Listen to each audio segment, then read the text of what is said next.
Yep, there we go. That's all working.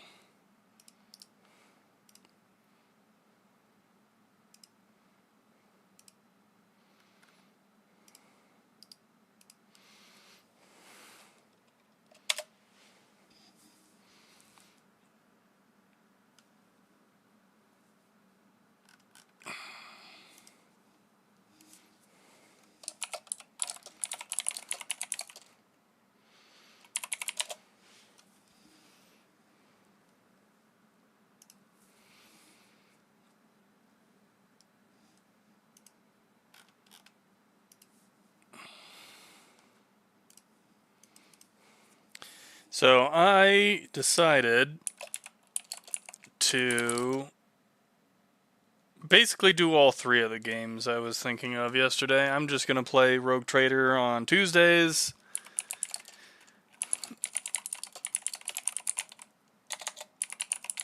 Shinten 5 over the weekend. And we're going to do... I can turn that down a little bit so that I can actually hear myself speak. And Metaphor on Mondays, and we'll see how long that lasts. Leave everything turned on.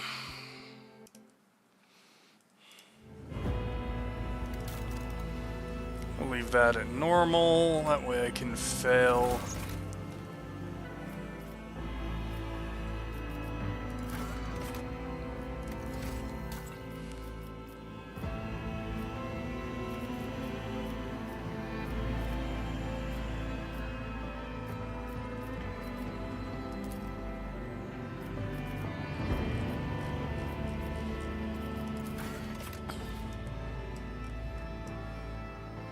Yeah, that'll work. A new challenge for me. The Emperor gave me a vision. I'll make it happen. I don't need luck. I have strategy. Ruinous favor prevails. Fire at will! Didn't see that one coming, did you? Engage the engines. Let's see, where are we gonna be born?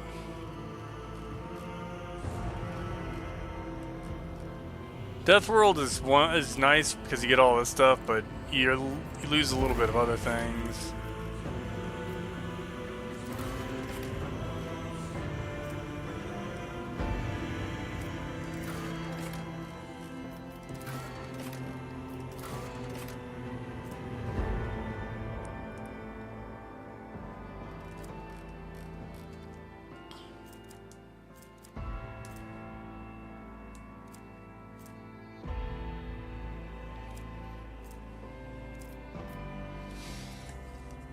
You know what, let's go ahead and make us a... Yeah, fortress, no.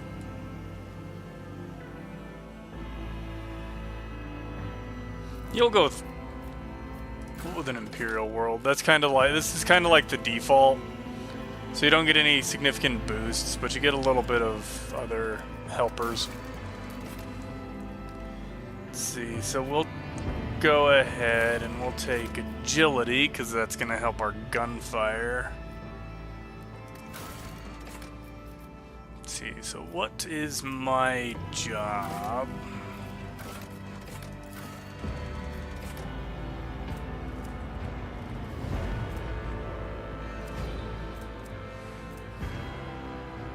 I'm not... Yeah, we'll go with the... kind of between the commander again to try and get through that. Yeah, actually we'll just use the commander to start off with. It's not gonna... I'm gonna end up making a second character for this later anyway. Let's see, what were we? Did I lose an entire regiment? Was I buried in shame? Or did I suffer unbearable torture? We're gonna go with suffer unbearable torture and lose a little bit of a Medicae stat. Alrighty, let's... Because again, I'm planning on doing a different one later as well. I'm gonna take, Soldier. I'm kind of building a specific, relatively speaking, character I've used before. We want to boost ballistic skill because we need to roll under whatever this value is on a D100 in order to score a hit.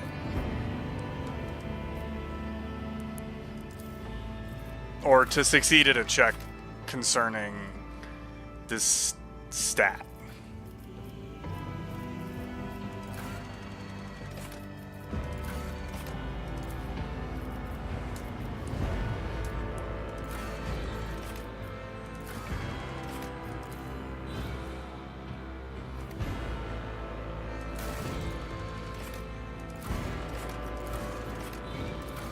And because I kind of like the Firestorm more, we're gonna take the Firestorm class for our boat.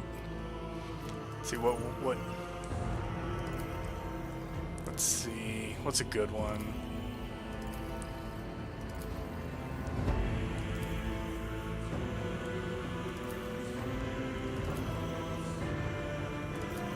I love the faux Latin 40k uses.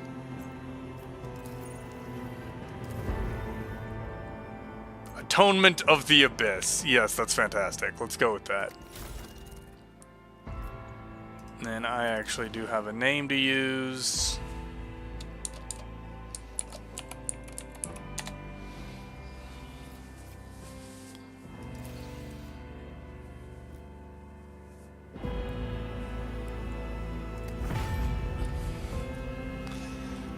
All right.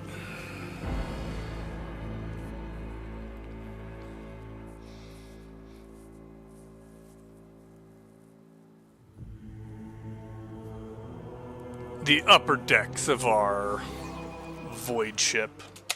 Well, it's not our void ship. Not yet.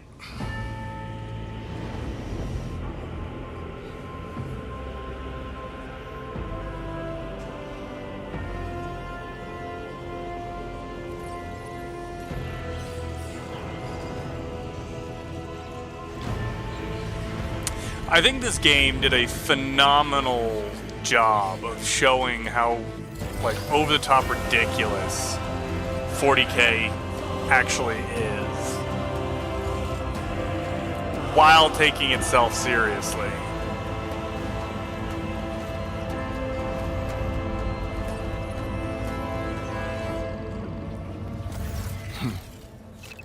An excellent place for contemplation. One has the best view of the cathedral from here. Mesmerizing, wouldn't you say? An impeccable manifestation of the God Emperor's sublimity. So we will counter this with all this ostentatious luxury, this laughable pretense. It is enough to make one think that the architects meant to compensate rather than glorify. An interesting perspective. However, allow me to offer you a bit of advice. In the interests of your own well-being, you should frame your thoughts with greater piety. Demonstrating such a lack of care when choosing your words might be viewed by certain people as evidence of insufficient trepidation before the God Emperor, the master of humanity. I prefer to serve by acting, not speaking. That is commendable, quite so. However, there are many, many who believe that toils in his name start with diligence in choosing one's own words. Remember that when next you are presented with the privilege of conversing about him with loyal servants of the Imperium. If I can... Allow me to introduce myself. Conrad Voigtveer, Master of Whispers, in the employ of Her Ladyship rogue trader Theodora von Valencius. At your service. I haven't had the pleasure of speaking with you in person before. Lieutenant General Syax Scipio Grimald, commander of the 8th Army of the Scanthian Janissaries. My regards, Lieutenant General. The Astra Oh, right, Militarum British, is Lieutenant. the hammer of the God Emperor, isn't that what they say? Well, it is likely that fate will give you ample opportunity to demonstrate your talents as a commander. I will be frank with you.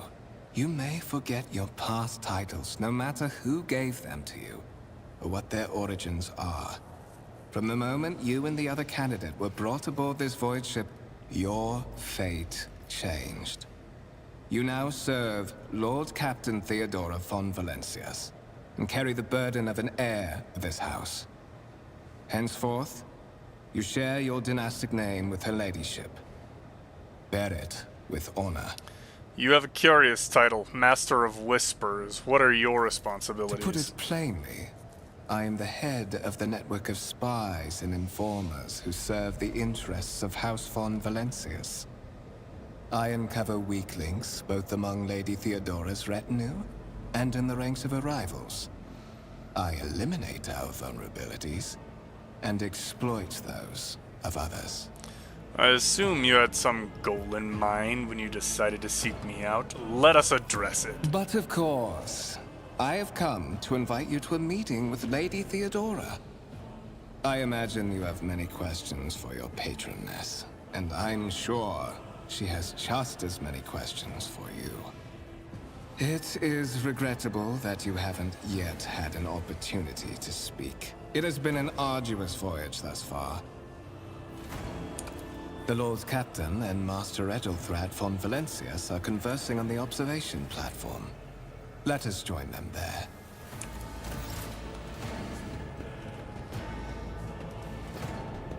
I always have a backup plan.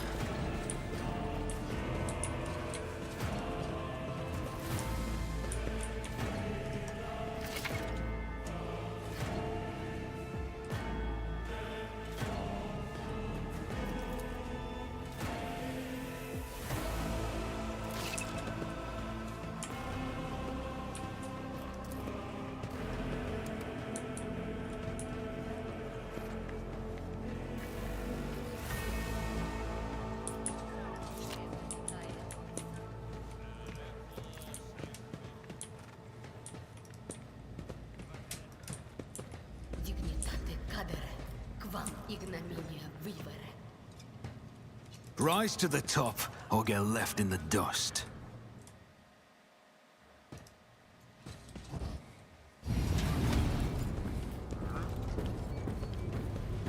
One of the von Valencius trophy rooms. Perhaps you would like to take a look around after your audience with the Lord Captain.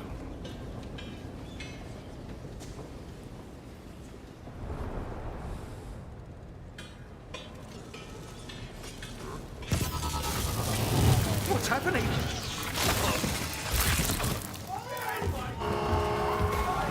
Run! The servitors have gone berserk!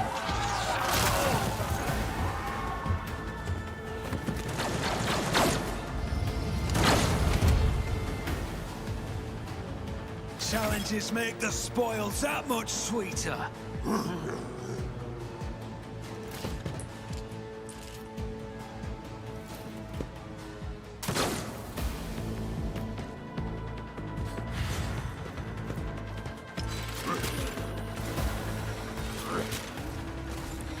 The servitor! It's gone berserk! Kill it! Kill it with fire! Someone grab a flamer!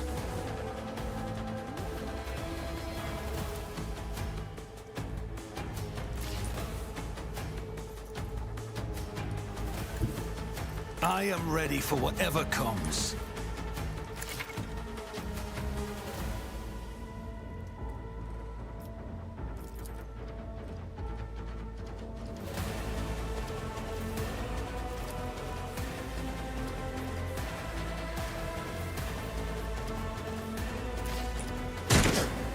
Ha!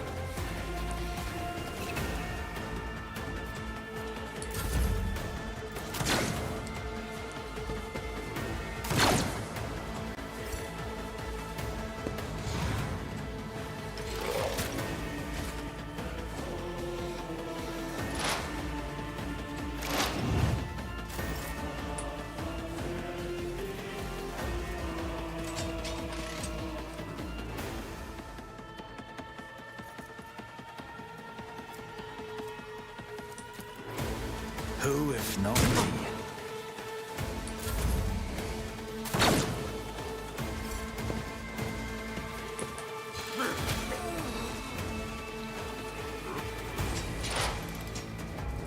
You gonna start shooting at it there? Let's make some opportunities.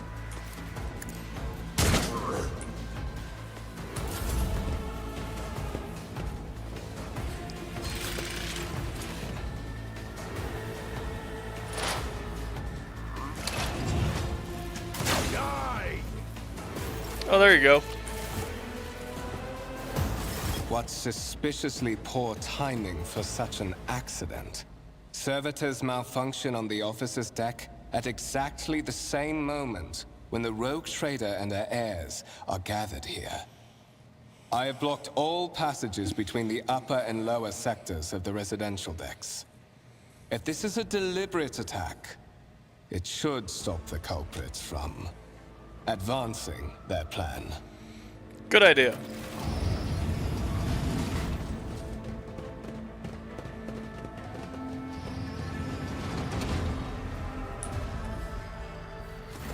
I'm afraid I must remain here. For Lady Theodora's safety, I have to oversee the execution of these orders personally. I hope you will have no difficulty reaching the observation platform on your own. It is just at the end of this corridor.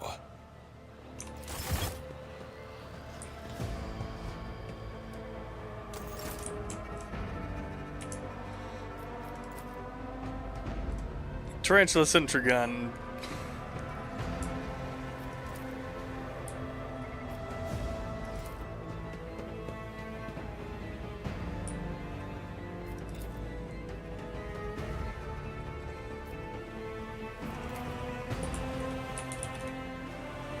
Lehman Russ battle tank. I want to drive.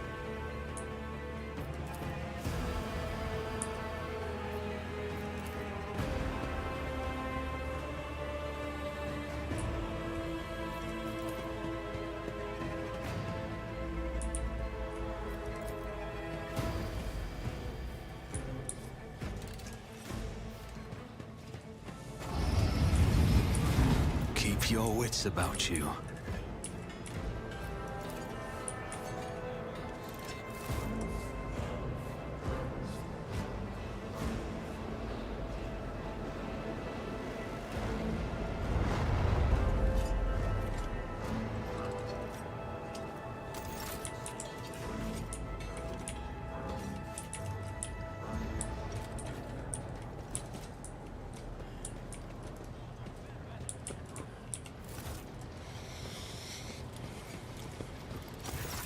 That is simply irrational, Lady Theodora. Assimilation into the trade structure would be political and economic suicide. Practically an admission of heresy. Then suggest an alternative that will satisfy me. I have described the situation. No worse than my seneschal could have done. Make a decision. What will you do with Ion 6, Edelthrad?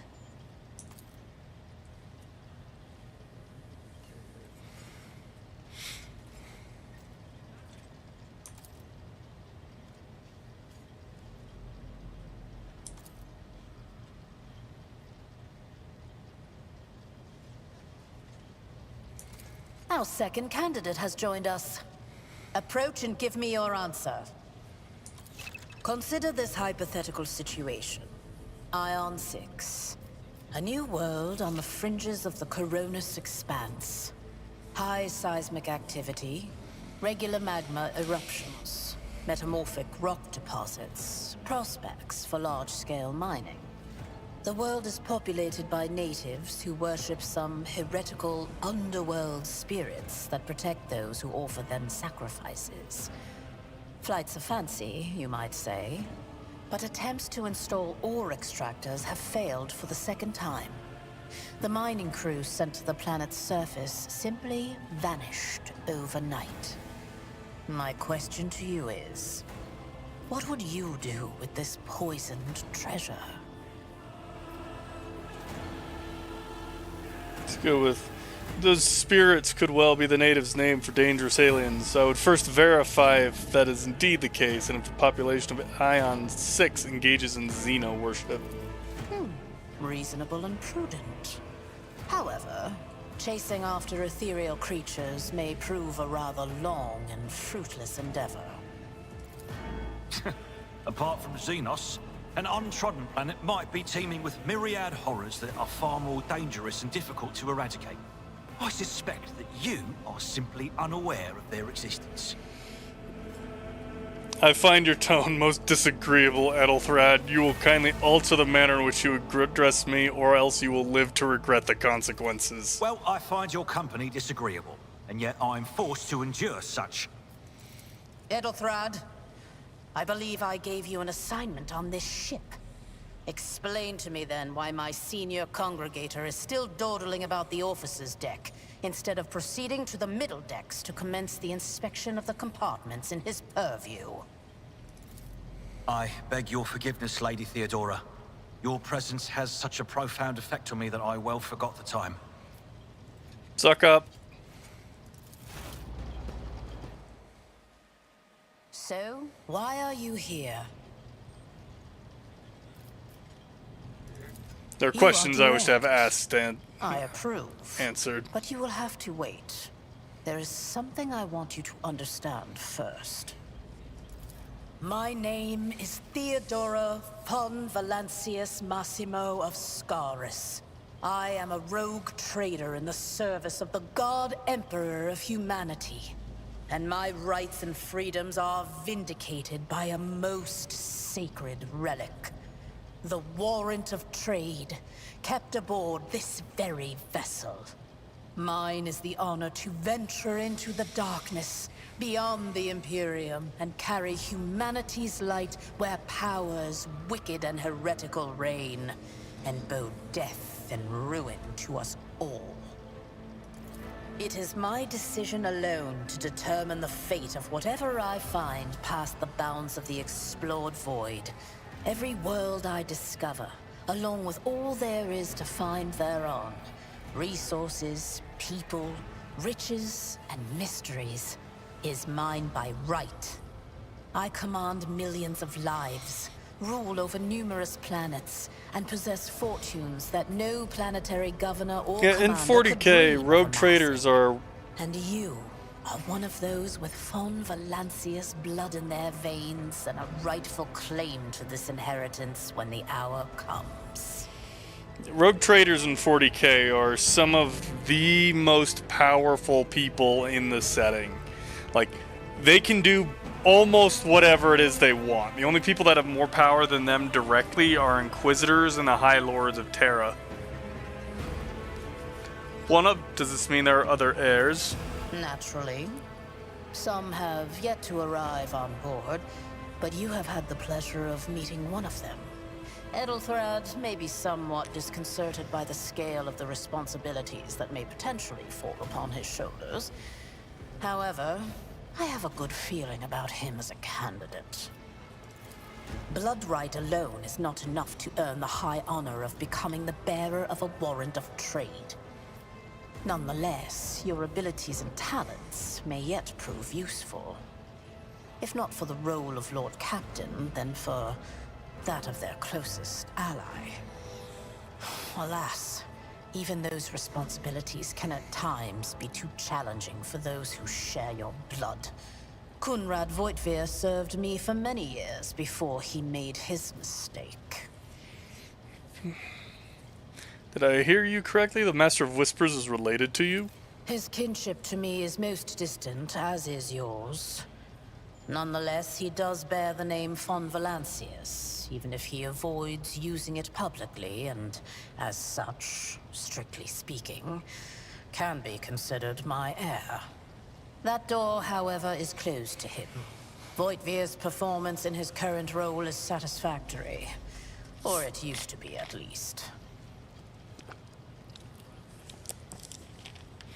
Thank you for clarifying. May I ask my questions now? I have some time before the navigator gives the signal to initiate the void ship's translation out of the warp, and my presence is required on the bridge.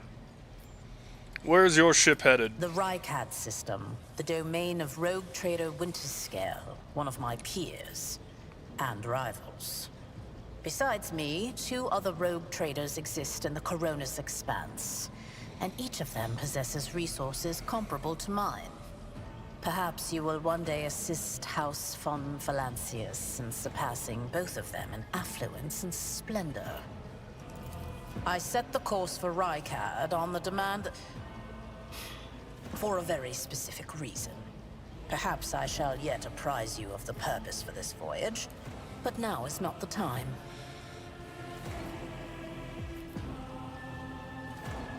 I have no more questions. In that case, I shall head to...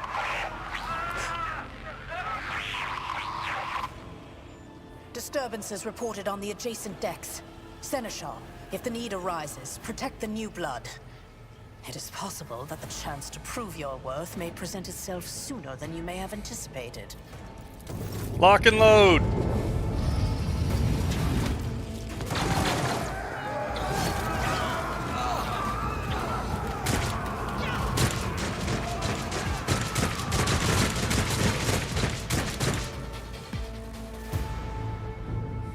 I'll make an example out of you. Let the blood flow. So turn orders over here. This is all turn-based stuff.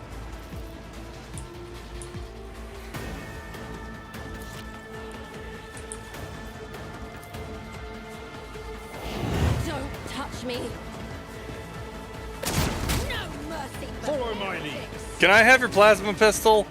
My faith strengthens me. For the glory of the Imperium. Or your Melta? That'd be nice. All I have is this piddly little stub revolver. Out of my way. Crush the feeble.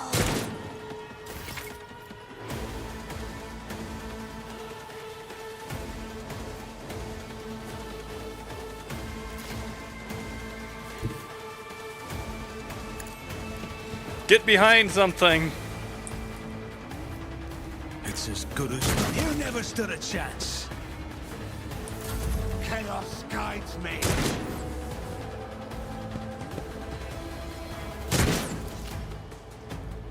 Death to non-believers. Pain and duty go hand in hand. Pathetically sound approach. I took care of this one. Abelard is a menace. Break their morale. Death to the heretics. Death to the weak.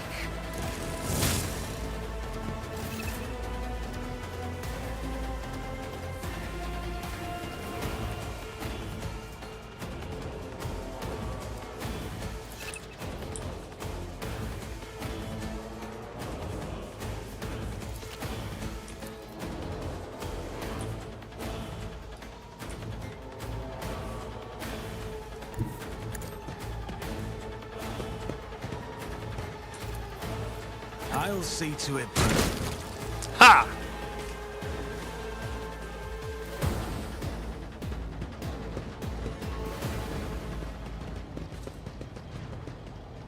Mort, take a team with you and clear a path to the transport line. Do not let a single whoreson survive. Didn't bat an eye when that scum burst onto the deck, huh? Not bad. I have seen many an officer who panicked at the sight of combat on the upper decks. The false sense of security offered by their position makes them that much more vulnerable to the harsh realities of warp travel. What are your orders? Mort has gone on ahead to clear a path for us.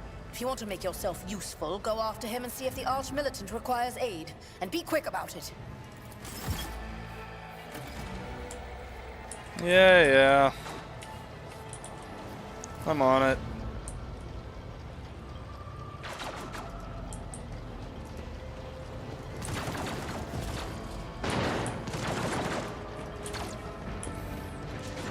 As soon as I remember where the door is.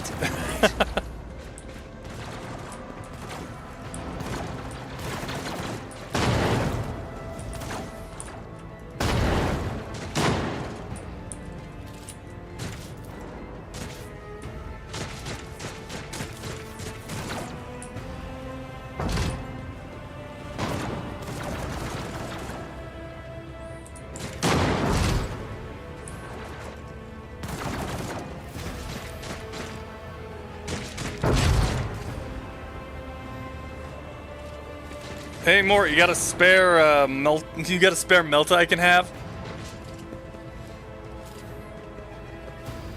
I certainly need an anti-tank weapon aboard this Thank ship. Providence you are alive and well. Always on time, eh, Kunrad? The moment we finish chasing the riffraff around the deck, you show up. Always just after the fighting's done. You could set your chrono by it. Mort, hold yourself together. What, did the Lord Captain send you to chivvy us along? We're all done here. I'll report right away.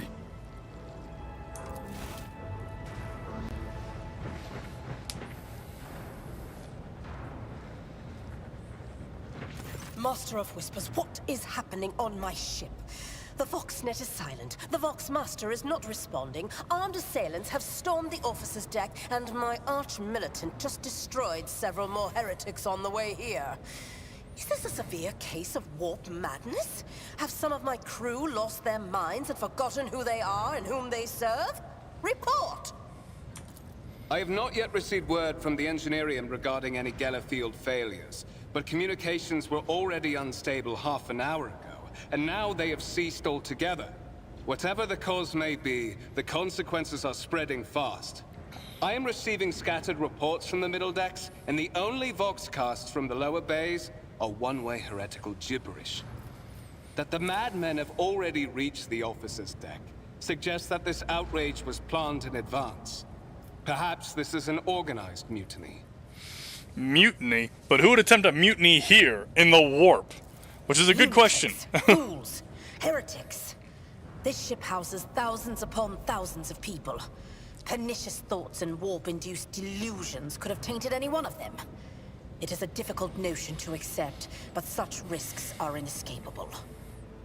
So for anybody who doesn't already know going into this, the warp is basically hell, for lack of any better term for it.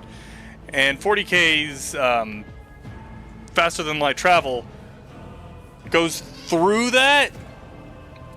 What the other guy mentioned, a Gellerfield failure, that's basically like the shield that they use in order to travel through this warp space. So they don't all die. First, we have to confirm that the bridge and the navigator's sanctum are secure. And I have the means to do both things at once. Edelthrad, where is he? I must know if he is unharmed. A psyker aboard a ship that is potentially being assailed by the war could pose a greater threat to himself and others than a whole army of madmen with improvised weapons. Certainly true when the Psyker is the most powerful thing you can get, but also one of the most dangerous things out there. I tried to locate him, but the last thing known about his movements is that he arrived on Transitional Deck 18. Blast it! Master of Whispers, find Edelthrad immediately. Seneschal, locate Tlas and the Sister of Battle. Both are to remain at my side. Arch-militant, with me. I must go to my study. And it appears we might encounter heretics along the way. If I may, Lord Captain. Transitional Deck 18 is at the heart of the disturbance, and if our goal is to bring Edelthrad back, I could use some support. After all, I'm not as adept at directly confronting enemies of the House as the esteemed Arch-Militant, and taking into consideration Edelthrad's psychic powers.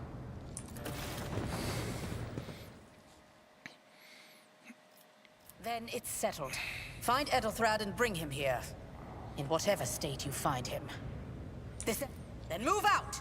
Mort, come.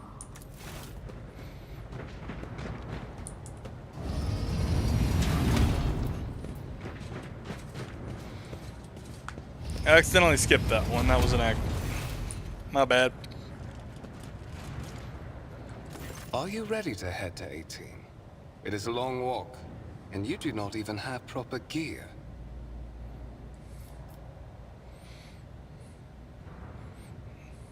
You'd better not fail me. Nah, I shall make do. Lead the way. Of course you will. Lady Theodora would never have someone she couldn't rely on as one of her heirs. But that is no longer relevant.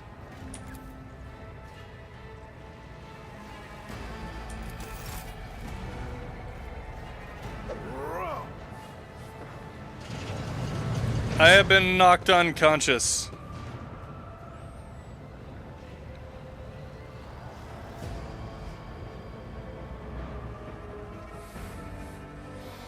No.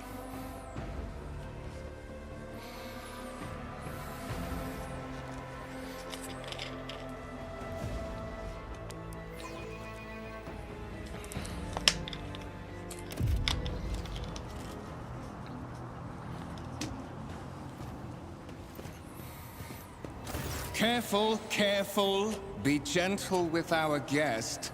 He has an important mission to complete during our visit to the Warrant Chamber. And for that, I need him breathing. Oh, you are back with us, I see. Delightful. Void Veer, you two-faced scum. You're the one behind this mayhem. How perceptive of you. I'll help you with the next insight. I need you here for your blood.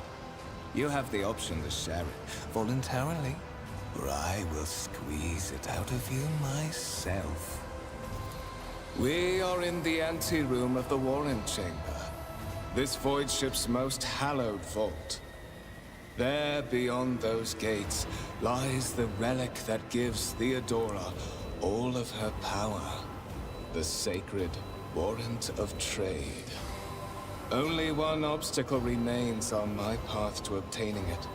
The gates to the chamber are guarded by the Sentinel, an ancient device that will only open the door to a true heir of the dynasty. I expected to do this part myself, but never mind. You will offer your blood to the Sentinel. What is it, inbred? Is your blood too thin for the Sentinel? On the contrary, the Warp's blessing has raised me too much above your kind, Fon Valencius. The Sentinel refused to submit to me. But you can help. After all, isn't that what family is for? What sorry, pathetic excuse do you even have for your apostasy, you sordid, wretched piece of grok shit? Wretched? What do you know about wretchedness? Theodora's cur. Are you hoping to buy a grain of her indulgence with your blind loyalty? Oh, I know this delusion. But thank the gods it no longer has power over me. Humanity can rot. I no longer serve mortal kind. Oh, well, that's not a good indicator. Once my work is done, I'll make that pompous wench Fon Valencius watch as I sacrifice her entire dynasty and commit their fate to the gods. And you will be the instrument by which I will accomplish this righteous act.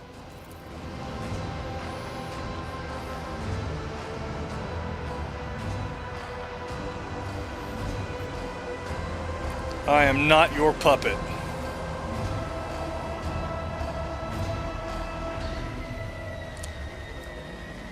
I like this is just pointing out, but this will come up occasionally when I make choices in the game. This is just something that has to happen. Or, as far as I know.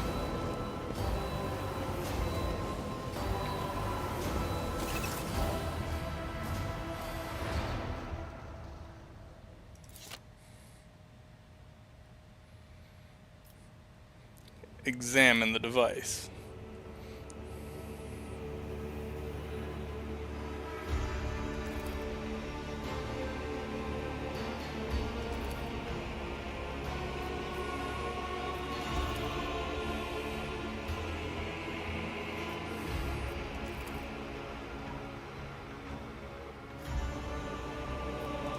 Did you forget something? I suggest you hurry. Place the hand in the Sentinel's maw.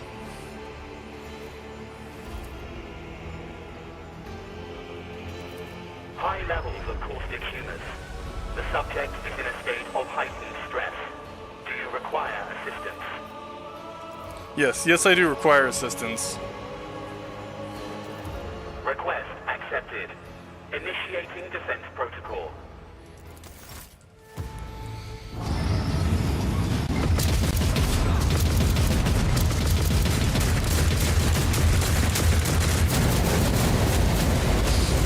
Burn! There is still another way. Run, bitch!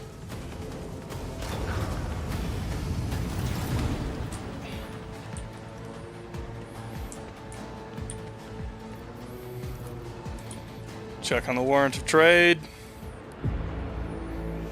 Let it be known that by my will and the true words of this document, I appoint this person to be the bearer of warrant of trade and bestow upon them the title of rogue trader.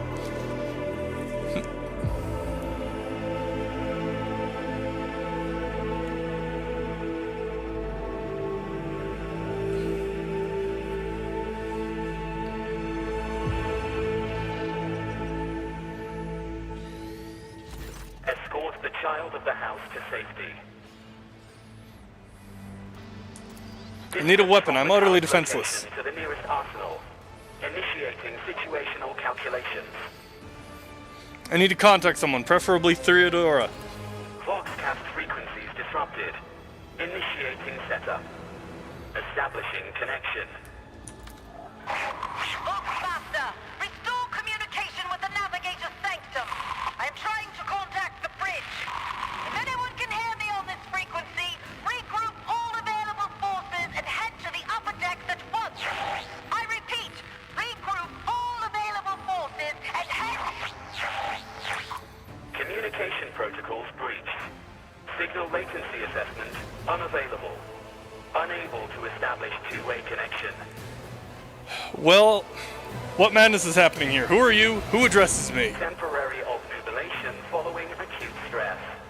Mobile unit of the Warrant Sentinel standing by. Are you the Warrant Sentinel? Mobile unit of the Warrant Sentinel designed as a personal escort of the child of the house and a means of communicating with the rogue trader's subjects. Mobile unit standing by. Lead me away from Middle here. and upper decks. Assuming the probability of safe placement in areas of concentration of armed units. Calculating. To prevent unauthorized units from breaching the warrant chamber, preemptive sealing must be initiated. The mobile unit will start executing the received order immediately after the safety of the warrant is secured. Let us not dawdle.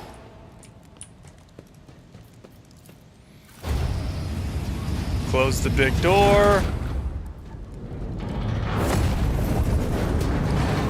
Oh, that's not good.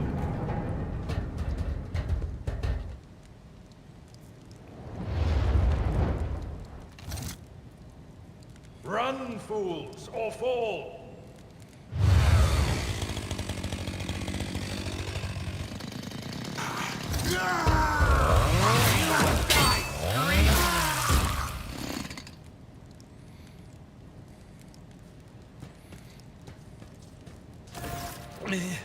Master, whatever are you doing in the warrant chamber? How did you... Throne preserve me, what is the meaning of this? How did you find me? Are you with that traitor Volkvir? Master, with all due respect, what nonsense are you saying? Kunrad, a traitor? Volkvir openly admitted that he is the mastermind behind the mutiny. Saints' blood! And it is small wonder that the heretics are so well organized. I thought his order to seal the passages between decks was his attempt to stop the attackers from spreading to other levels. But now I see the real reason. It was to stop the enforcers from intervening. At least you are alive, and now safe, Master. Alas, I doubt we can afford to look for a compartment to sit out this disaster. You're in a bad way. I can treat your wounds. I have a Medicaid kit with me. And, for the love of the throne, now is not a good time to be walking around the decks without means of self-defense. Here. He hands me a las gun, a flak chest plate, and a med kit.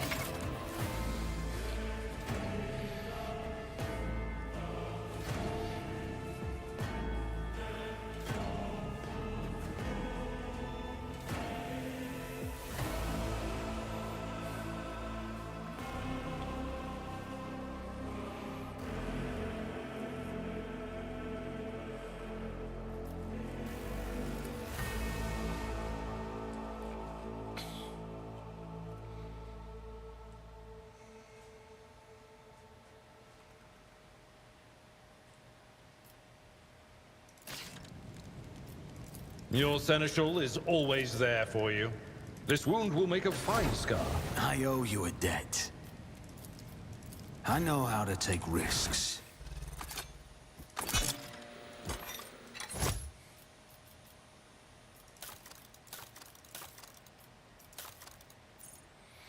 I mean, I can't use that med kit, so we'll just give it to you.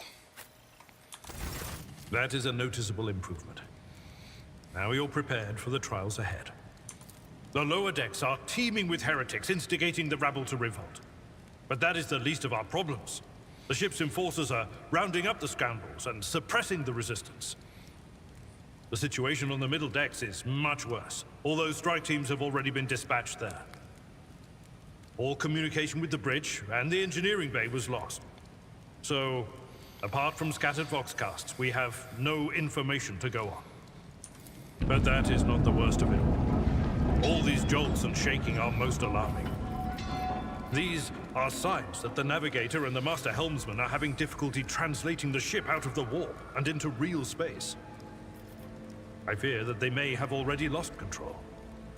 We must reach the navigator's sanctum and get a handle on the situation. If we can manage that, some aboard this vessel may yet survive. The Navigator's Sanctum? Very well. Will you lead the way? Absolutely. Let us proceed. To arms, loyal sons and daughters of the God Emperor!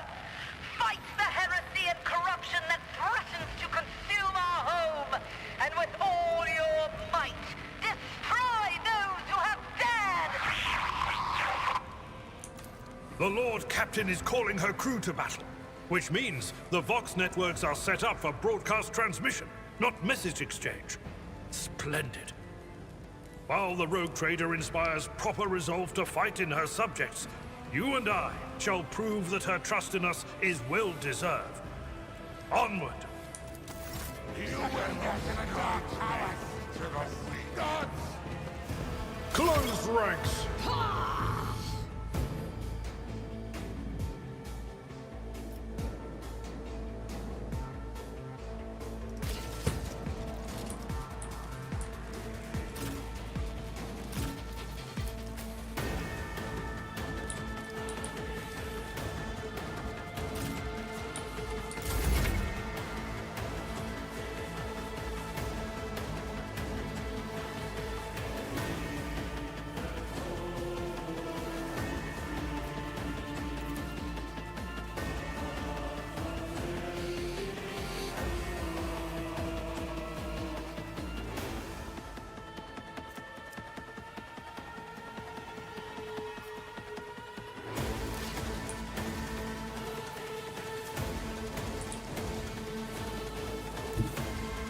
Tried and tested tactics are the best ones.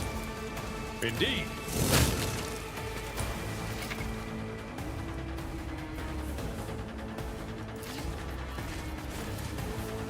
Victory is imminent. Oh.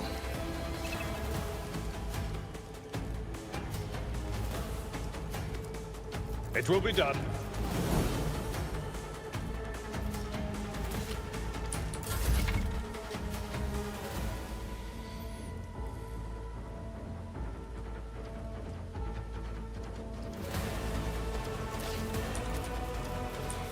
Alright, we're gonna go rock and roll with our new las gun. Another enemy down.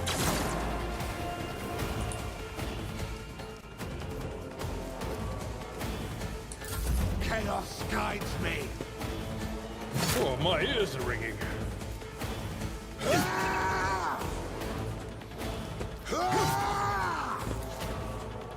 I serve the ruinous power!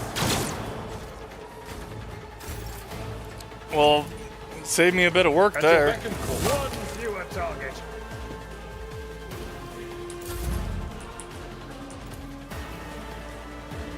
On it.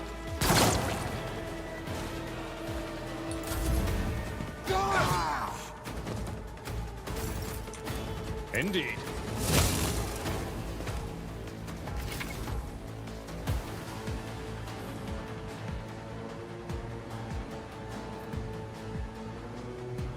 What advice do you seek?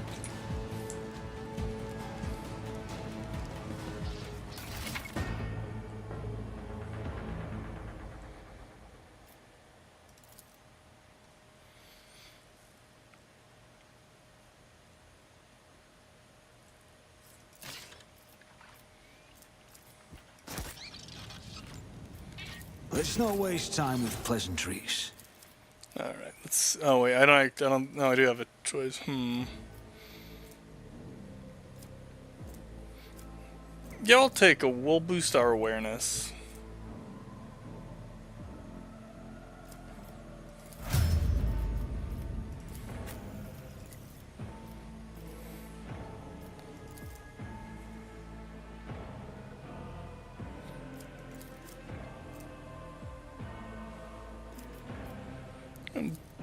Actually, let's boost your Medicaid skill. Always keep your eye on the price.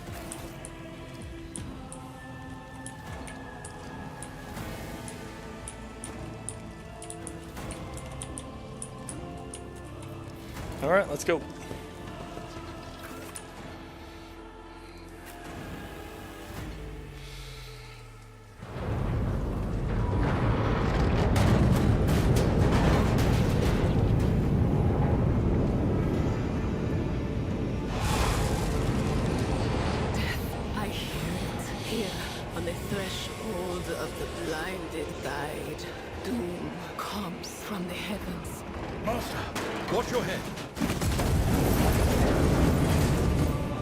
Couldn't have just said, watch out. Would it be too much to ask that you phrase your soothsayings plainly for once? That was too close.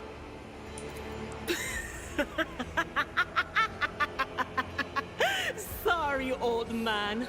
Their voices are so loud I can't even hear myself. They shriek, they sing, they... Oh, Abela, how they sing. This is Idira Tlas, personal psyker and diviner of Her Ladyship Theodora von Valancius. Idira? I'm not drunk, old man. I'm suffering the effects of the warp that is seeping through these walls. I see the ship's fate.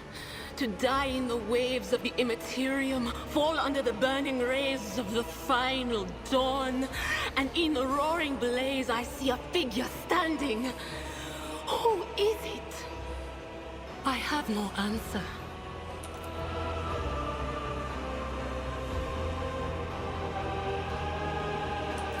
A diviner, are you? From beyond the threshold whisper to me. Sometimes their murmurs are clear, they grant insight. Sometimes they drive me mad. But I am patient. I know how to listen and discern.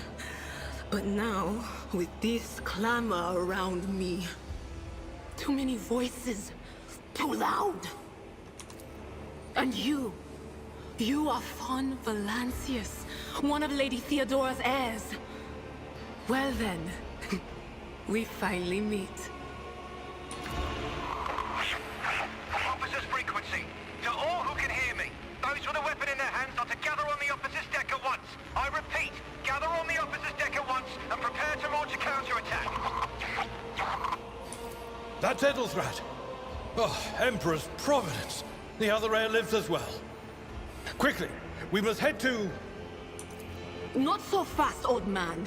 If we drown in the warp, Lady Theodora's heirs won't be any good to us. If Edelthrat's like me and hasn't yet surrendered his mind or body to the mercy of the warp, then he can still hold on a little longer without us. Blast it. You're right. First, we need to deal with what is happening here. What are you doing here? The whispers called me.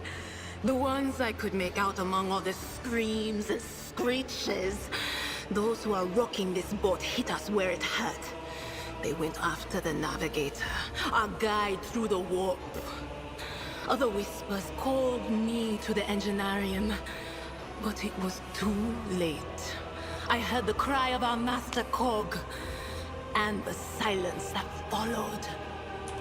What? You don't mean the Enginseer Prime is... Dead, without a doubt. And the voices wail, heralding countless nightmares, cackling at each soul among the hundreds that are now joining the warp. The shriek from the Navigator's sanctum was louder than the rest. And it's better that we saved the Navigator than some lever puller from a cooling module or a cook from the middle decks. We must see if the Navigator is well. Oh no. No.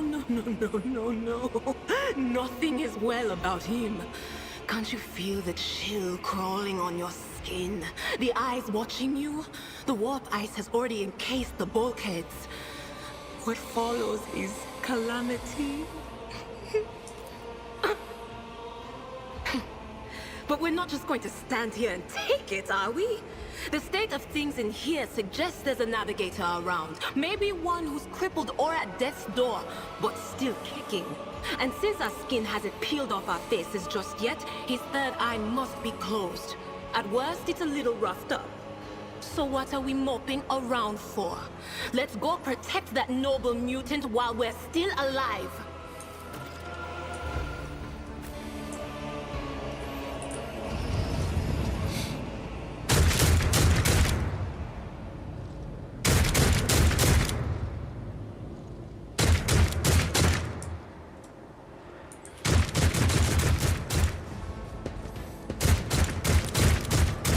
I always keep my options open. The Emperor is with us! All of you will bleed!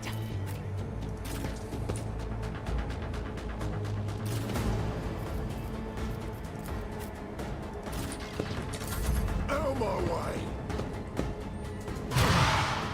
Brace yourself, Abelard! Out of my way!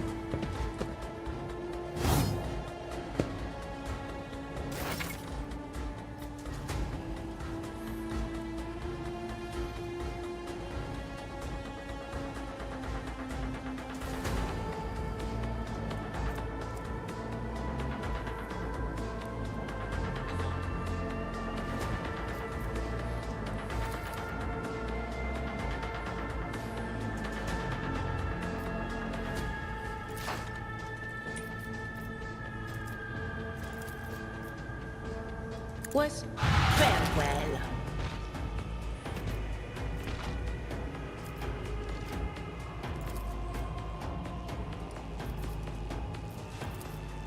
But of course, Chaos guides me!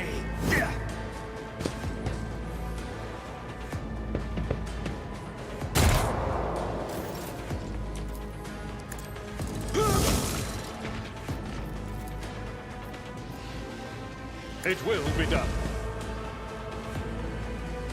Oh, well, that was an accident. I thought I could move him over there like that.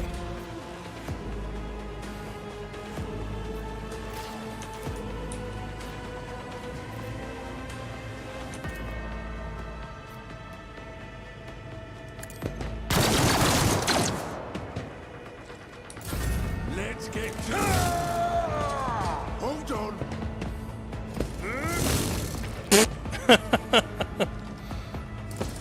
I took care of this one.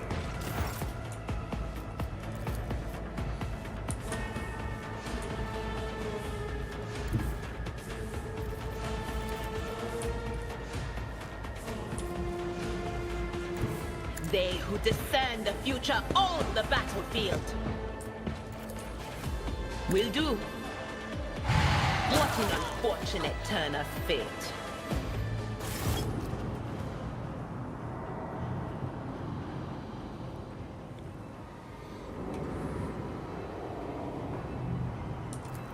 I believe Master Vespider still lives. Well, the servants are dead, but the chamber, thank the Emperor, is still sealed from the warp. Well, we have a chance of leaving this place alive. What is wrong with him? Wounded, exhausted, fighting back the endless horrors of the warp that are forcing their way into his head. Pick one. Your time is short. Our time is short to do what? Fall to your knees, mortals, and behold the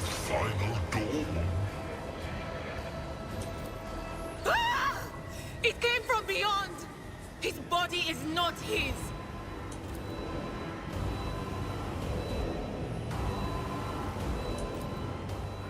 Its march thunders under the burden of hopes. Unseal your hearts, and I will flood your souls with myriads of words and meanings, each one a portent of salvation within me.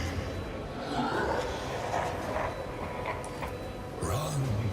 Flee from this place while I still have the strength. I can contain the intrusion, but not for long. We must begin the translation. Leave the warp. But it can't be done without the Master Helmsman's help. The Navigator's still alive, but barely so. What do we do now? The ship can only begin the translation with the assistance of the Master Helmsman, if he is still alive. It is worth a try. We must get to the bridge, but we will need support. Our only option is to fight our way to the officer's deck and join forces with Edelthrad and his people. I believe we will also find Lady Theodora there. She must have heard the call to arms that the Servo Skull relayed to us earlier. Vespaidas, good luck. And thank you. How may I serve the dynasty?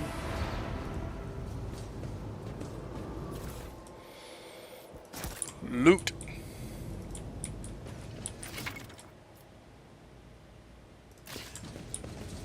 Rise to the top or get left in the dust.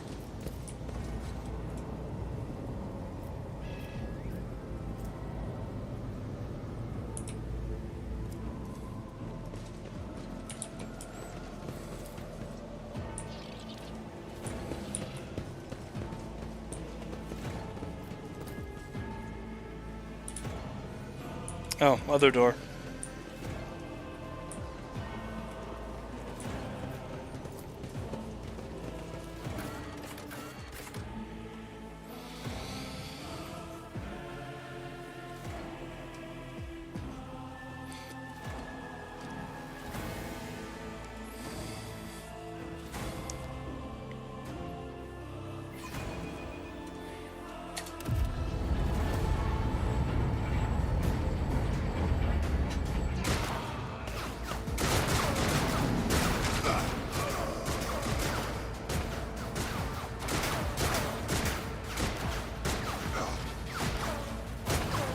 Ship's as good as ours! It's all over for you!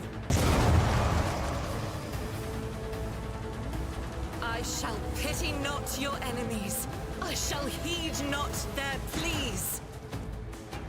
Somebody shoot these... I shall betray not your tenets, nor stray one step from them. Take not your gaze from me. Leave me not without your grace. I told you he would protect us. My God, my light, my Emperor.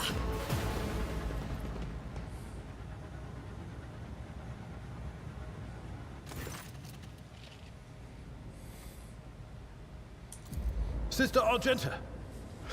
Sister Argenta, it is a relief to see you. We require all the forces we can muster. Your face, it is unfamiliar. Who are you?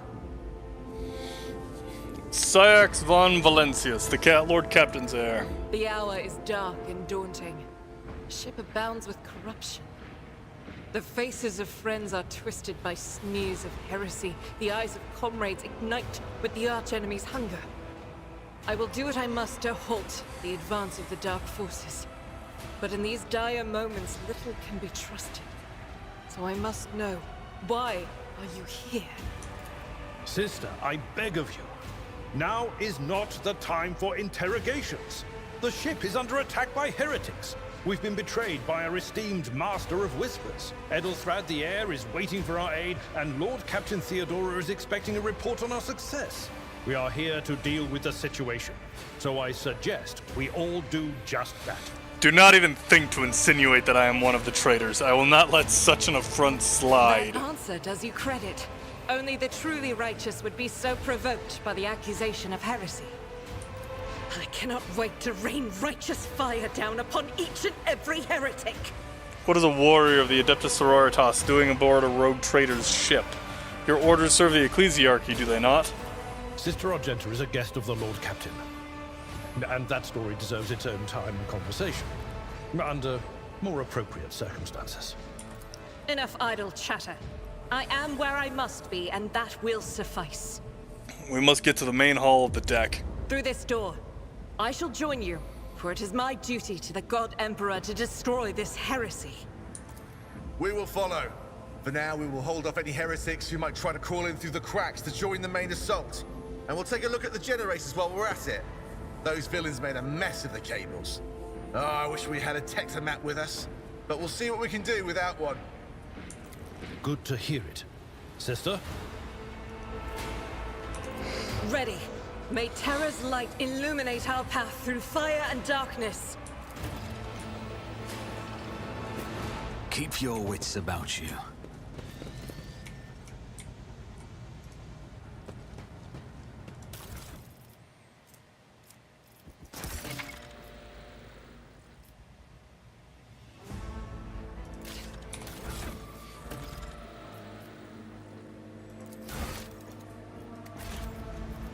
Miscalculations are for commoners. I don't make mistakes. I make profitable learning experiences.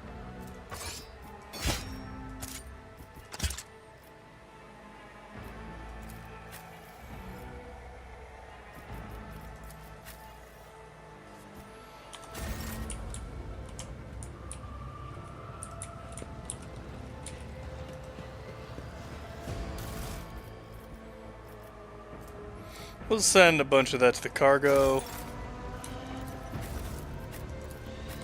I always have a backup plan.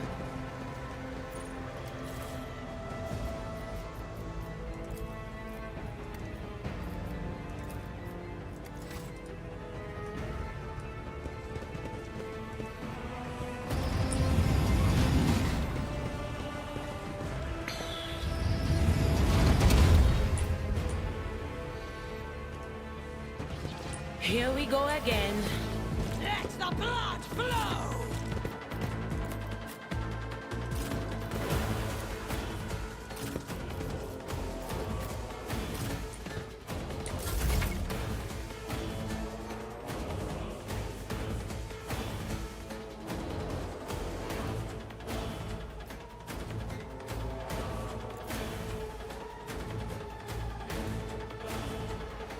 It's kind of funny they're giving me the burst tutorial now when I've been using it for a while because, you know, they give me a burst gun really early. Doubt is for the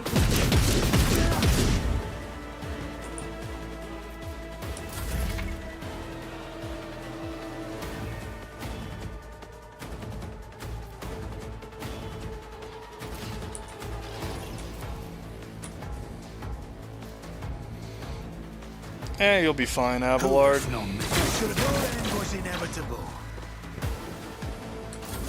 Death to non-believers! Ow. Death to the weak! Ah! Chaos guides me!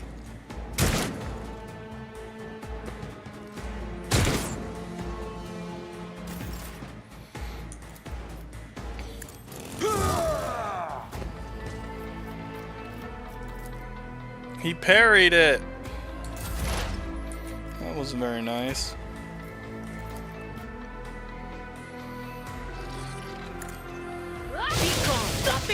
Whoops.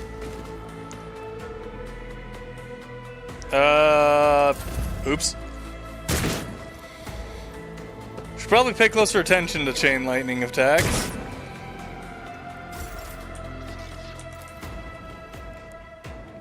I'll do it.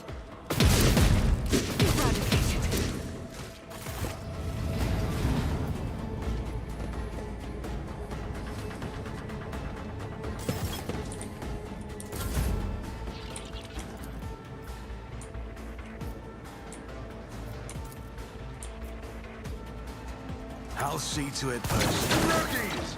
Grr! I I serve the ruinous powers! Out of my way!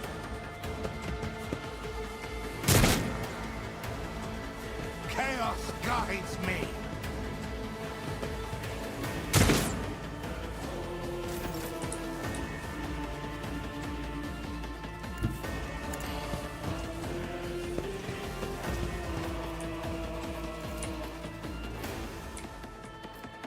I will do my duty. One fewer target.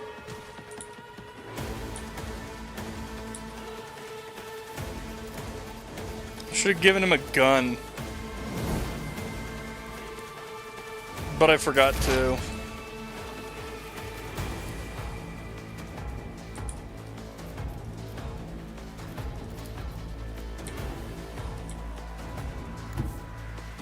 There is movement in the Empyrean.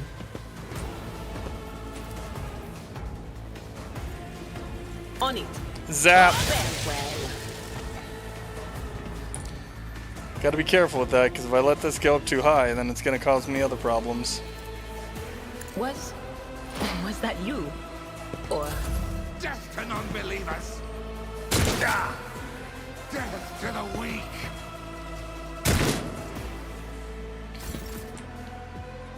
For whatever reason, this isn't cover. I've never been able to really figure that out. Rejoice in battle! Faith without deeds is worthless.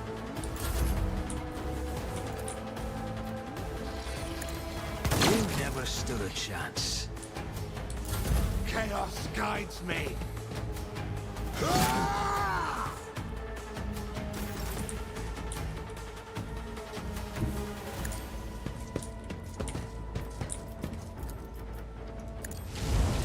I took care of this one.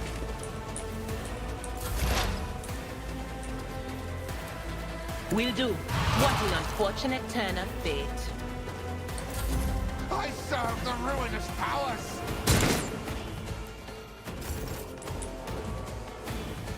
Yes, yes, we know. You won't shut up about it. I'll do it. I woke up with a feeling of wonder, as if a field of flowers was blossoming nearby. A child was saved from death. 1,000 heretics were burning alive, begging and sobbing and howling.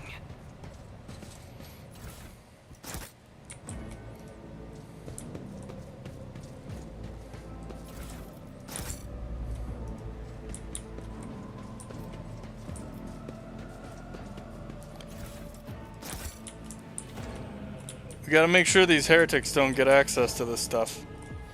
Who knows what it could mean. Peculiar thing. Like belly churn wheels.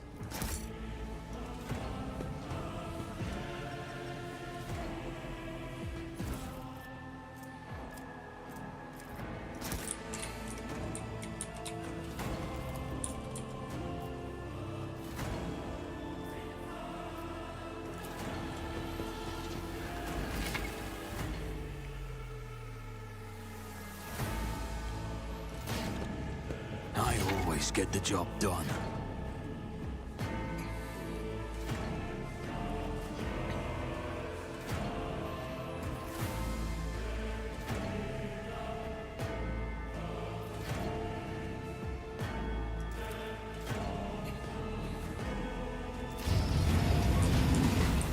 Is there money to be made?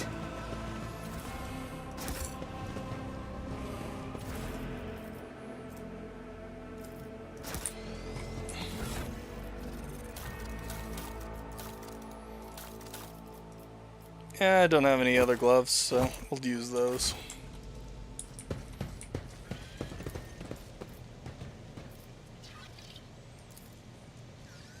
Just as I planned. Success is the only outcome I accept.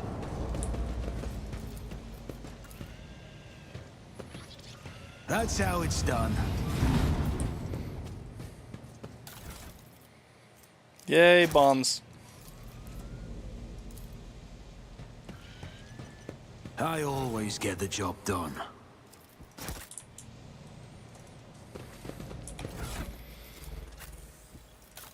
Here you go, Abelard. Take this, well, actually, take this las gun.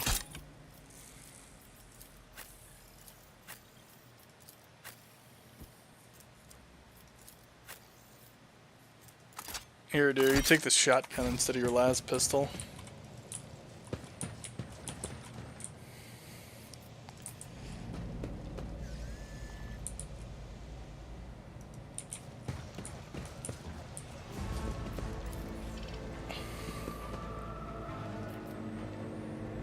I better myself through myself. Opening the door. There we go.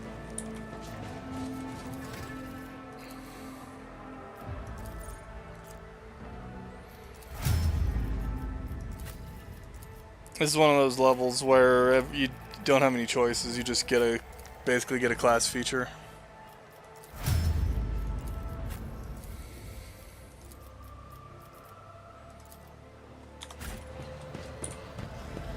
Let us not dawdle. Do you see that?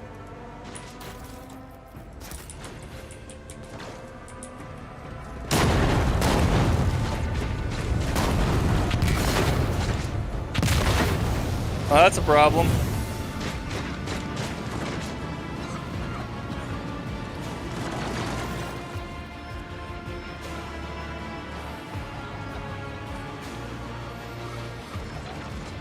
The roar of the flames rings in your ears, and the choking smoke makes you cough and gasp for air. You instinctively recoil from the scorching heat wiping your face. A moment later, a hazy silhouette forms in the raging wall of fire. You are surrounded by ear-splitting noise and screaming, yet you distinctly hear the sound of footsteps, and then you see the figure walk out of the fire toward you. It is Theodora von Valencius. Are you lost, my heir? An apparition. A sorceress. Apparition. Trickery of the warp. Sister, you will lower your weapon. Threatening the Lord Captain is outrageous. This is impossible. I doubt you are aware of the limits of what is possible. For your worldview is but an iota of what a rogue trader knows and sees. But I can tell that you would like me to share that knowledge with you. That power over reality. I can lead you out of these flames, show you a path, rid you of pain, and give you a weapon so that you may defeat your enemies. Decide.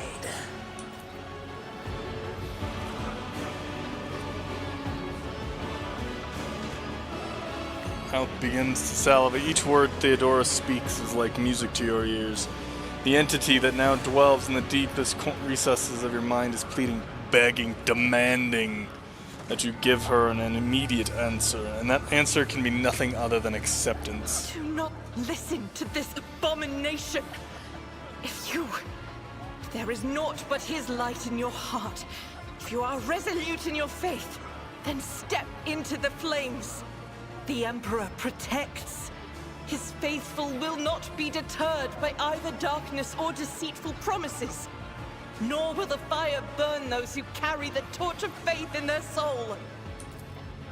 To the void with you. We need to follow Lady Theodora before we suffocate in this furnace. The people! The survivors from the middle decks! We must help the crew! Lead them out! Find a way around! Then we'll miss our chance to meet up with Elo.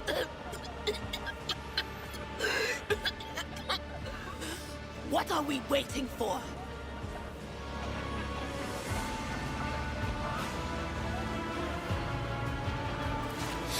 We gotta get the people off the bridge. I will not leave my people in harm's way. When the illusion breaks, the unbearable heat instantly makes your skin burn, and the voices of people beyond the shroud of smoke grow stronger and hopeful.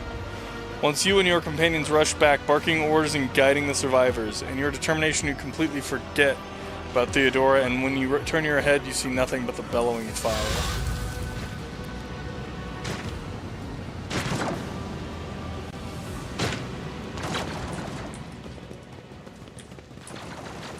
Where did she... it go? The thing that was standing in front of us in the fire? Outcome I accept.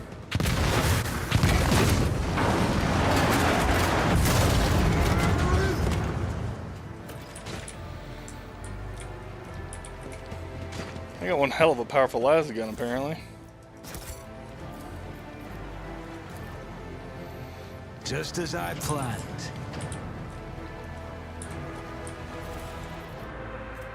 Hey, look, a helmet. Let me put that on.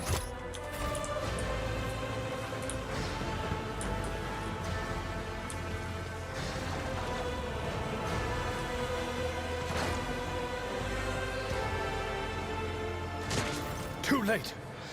We are too late. Or perhaps Edelthrad and his escort never made it here. Which would be even worse. Or they could be fighting on the bridge as we speak.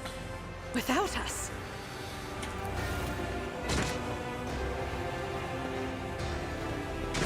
My lord, I beg your pardon for interrupting. The people are asking for orders. You came back to save us. So now we will follow you through thick and thin. To the bridge. If Edelthrad is there, then he requires immediate assistance. I say there is one thing that I find most troubling. The Lord Captain's Voxcasts. They are still coming in, even though it would make sense for Lady Theodora to be on the bridge right now, at the head of the counter-assault. I feel uneasy. What if the Lord Captain is besieged in her own chambers? With your permission, I suggest that we confirm for ourselves that she is not. We can use the same elevator that Lady Theodora and Mort headed for earlier.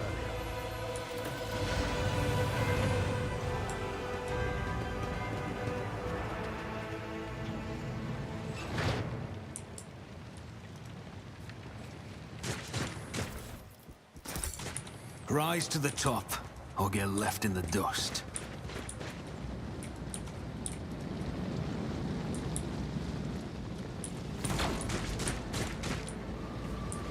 Oh, that's a bear.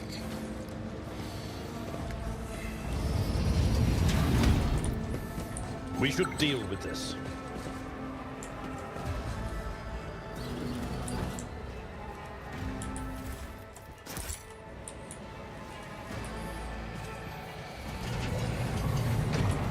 We need to check for any and all equipment that we can possibly use.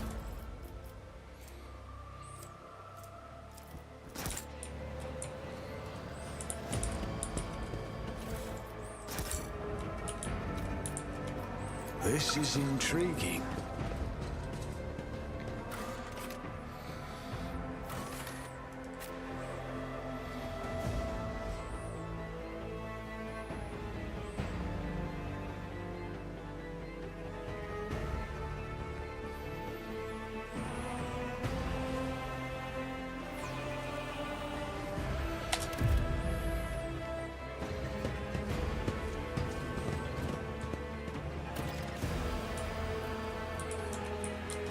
Always keep your eye on the prize.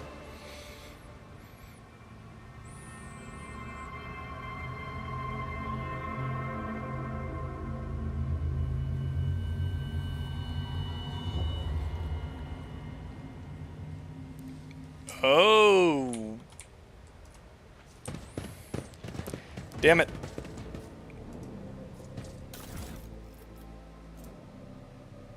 Nice helmet though.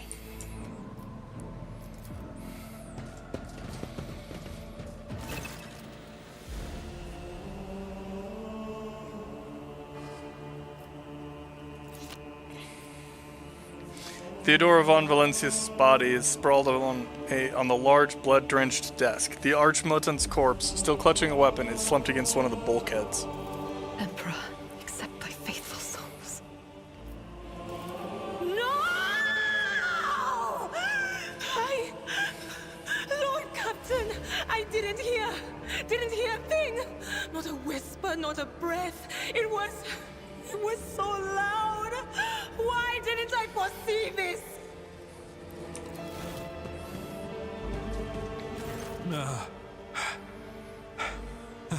Lord Captain. Who would even dare? Unless that rat, Voidsphere. I doubt it. Voidveer wished humiliation and suffering upon Theodora, not a swift death. It could have happened in the heat of battle. Not to mention that Mort was here, and he would have protected Lady Theodora to the last. How could Mort have failed her so terribly?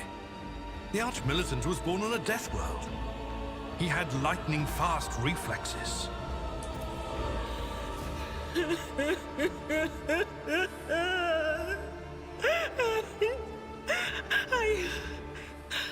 I can look at things in my own way.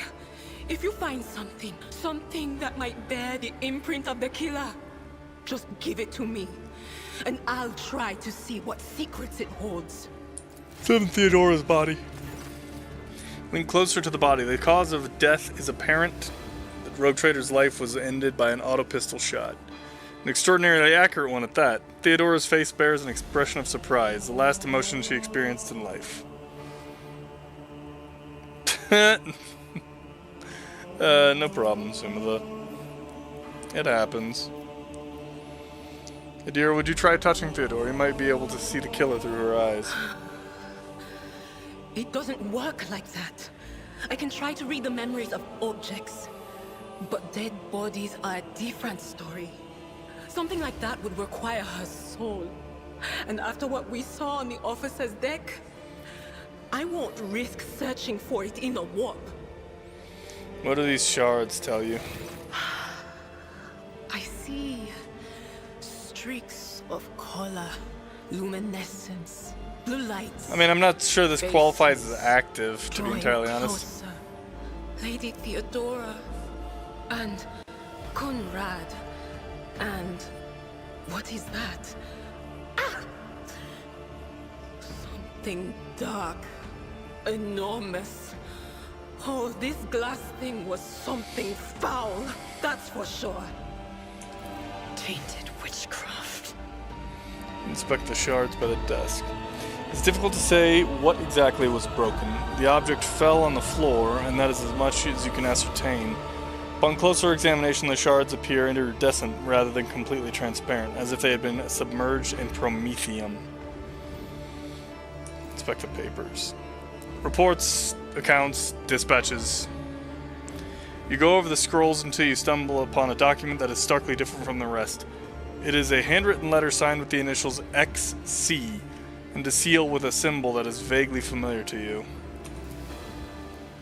And sends a shiver down your spine. The author of this letter, addressed to Theodora von Valancius, signed it with the seal of one of the holy ordos of the Emperor's Inquisition, the secret police of the Imperium that relentlessly hunts heretics, Xenos, and other enemies of humanity. Examine the Arch-Militant's body.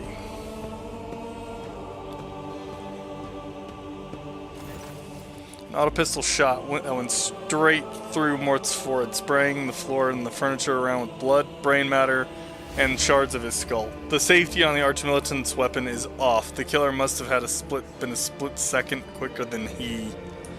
Yes, we'd best be on our way. The crucible of battle calls to me once more. No, wait! We must see if we can find anything. Idira, you can't bring her back. Let her go. You'd give up so easily, old man? I expected as much from the sister. It's not like she has a heart. But you? Oh no. I'll get to the bottom of this. I'll find the one responsible for murdering the Lord Captain. And when I do, that scum will regret the day they were born.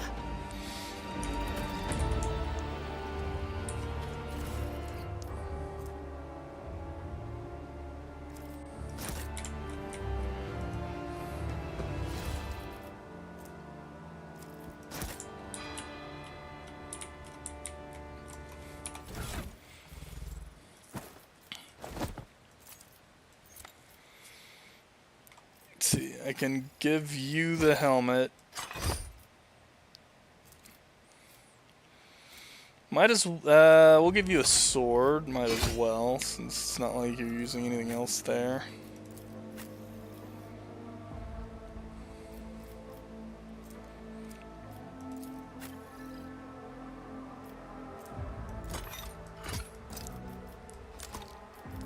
Put on some goggles, give you that.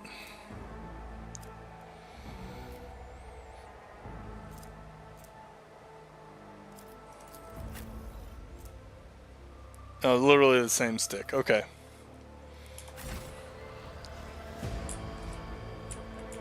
I mean, I wouldn't say I'm doing a murder investigation so much. Well, I guess it is technically a murder investigation. But not one we're going to solve yet.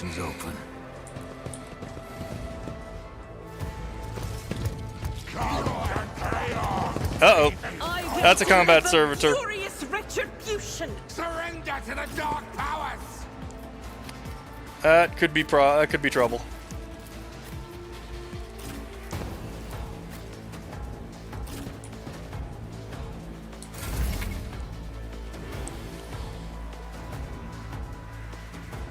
Yeah, that's fair.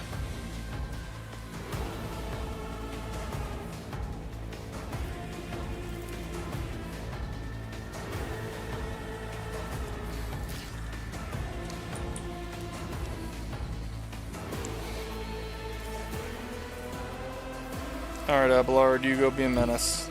My place is at the fore.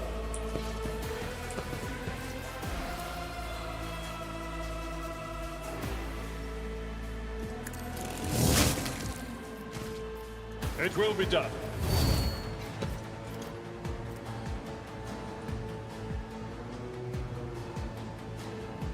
At your beck and call.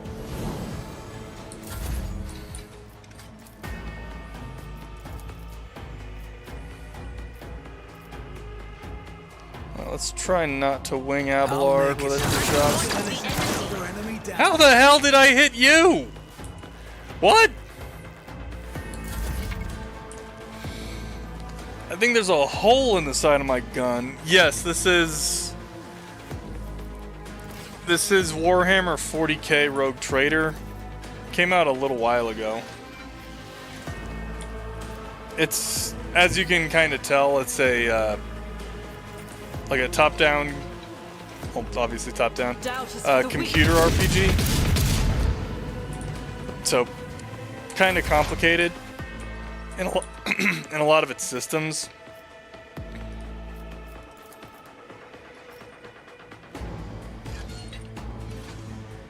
Anything else? Be gone. Pain and in fact, from my understanding, they the next one, which is supposed to be Dark Heresy, which is focused on like a Inquisition cell as opposed to a Rogue Trader. It's supposed to be a little less complicated. Just a minor setback. Yeah, that's a good way to look at it. It's like XCOM crossed with an actual RPG. Abelard.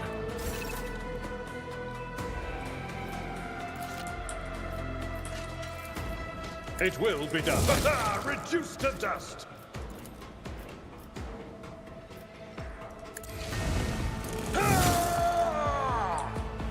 Victory is imminent.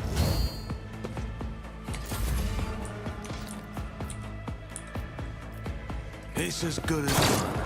And I mean, being honest, I've actually played. I've never beaten this game, but I have played it before. I'll do it. Like, I've actually gotten through this area a couple of times.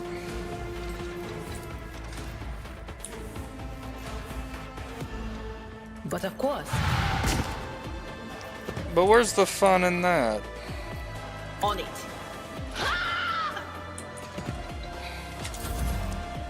One thing that this game does a really good job of, and this is obvious, unfortunately this is, you know, me as somebody who's a 40k fan and already knows a lot of this stuff, but I think they did a pretty good job in presenting like a new player or someone who's not super familiar with 40k with enough like hyperlinks and stuff like that to allow someone who's not familiar with 40k to understand a lot of the topics and what people are talking about.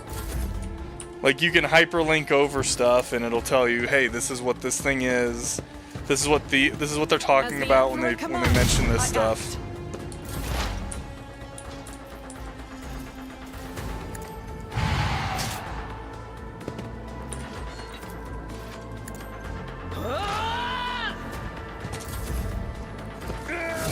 you a target. We are the spearhead of the Imperium.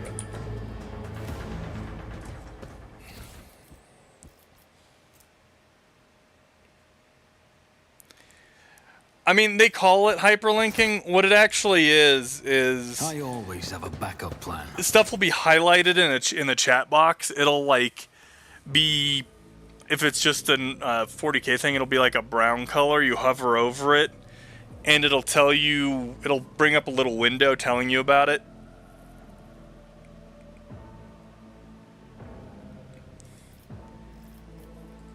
Yeah, like I said, I think they did a really good job of making it easy enough for people to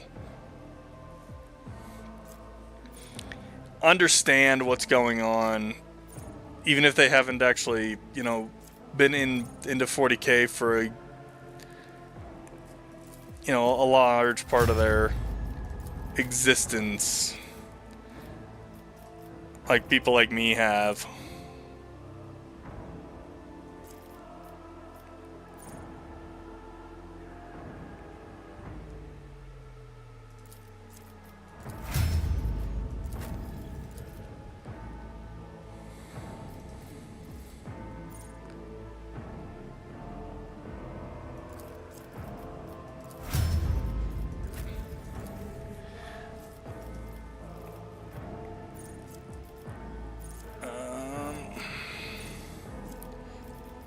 Can I do that one? Because it's dumb that she doesn't come with it.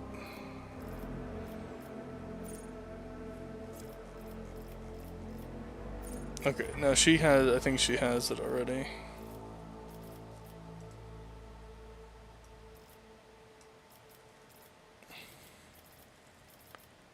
Yeah, she comes with flame weapon proficiency.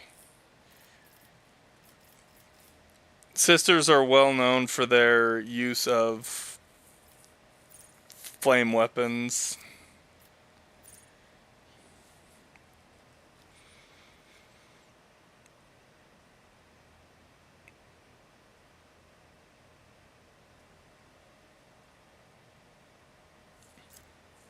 I mean, yes and no. It's not like it's pretty much what it is. It's just not external.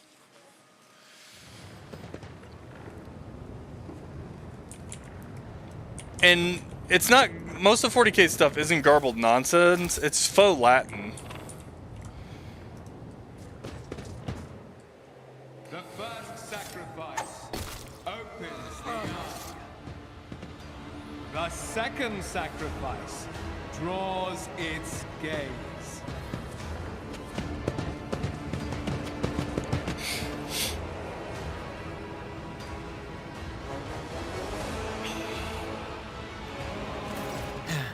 Help has arrived. Too late to change. This is what I mean. It's like, but if there is any honor in you, we can at least die with dignity and give our lives for the rogue trader. see, like, and then if I want to, this is the other reason why it's hyperlink, is because I can right click on it and it'll bring it up in the encyclopedia that they have installed in here. I mean, it's not even stuff that they can trade, so they can trademark it. It's a lot of it, some of it is, but also like it's just stuff baked into the game or into their whole like universe. That's not necessarily. It's just faux Latin sounds impressive, which is, I think, the bigger reason why they did it that way. Now, granted, changing the Imperial Guard to the Astra Militarum so they can copyright it, you're totally right on that count, as well as like Eldari and Drukhari had their names changed so they could trademark those terms, whereas Dark Eldar and Eldar weren't like as trademarkable.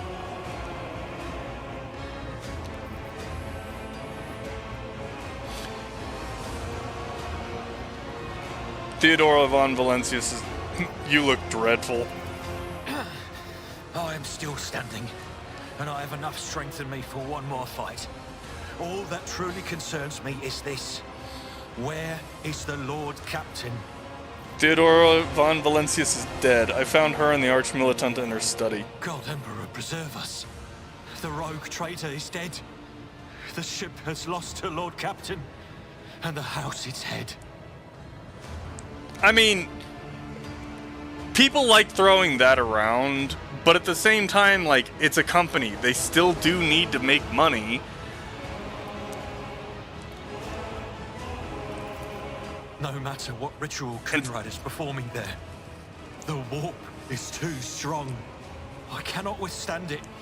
I feel my body changing with every second. The warp is ringing in the air. This is the end. We will perish in the warp, along with the Warrant and all the dynasty's heirs. The enemy of humanity has triumphed. You just know Battletech would be pulling the same shit if they could get away with it. I've seen it before. We'd better get away from him. The changes are already accelerating. I forbid you the very thought of yielding. Only by resigning to your fate will you truly suffer defeat. Words worthy of a righteous soul. Save the lofty words for later, will you? The Navigator's ready to take the ship out of the warp if he gets some help from the bridge. Then we have no right to bow our heads.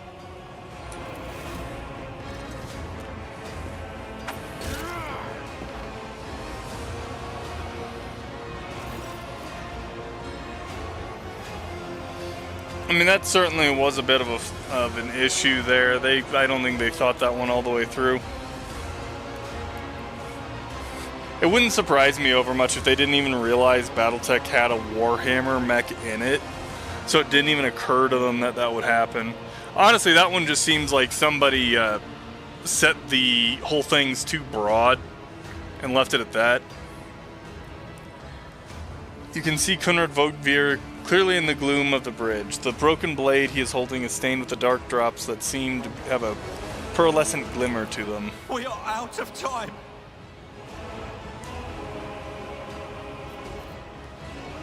Draw my weapon. Vogtveer, you duplicitous cur. The rogue traitor's death will be avenged. What?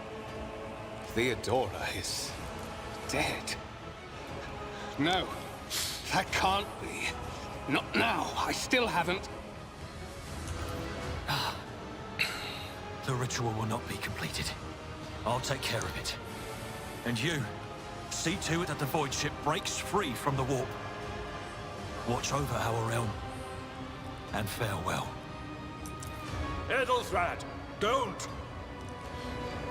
That was one of the most awkward line readings I've heard out of this game. It's kind of like a, no, don't do it. Your ritual won't be finished, heretic!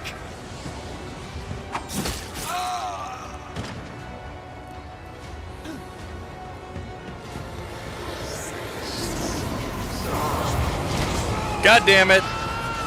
Edelthrad, you idiot.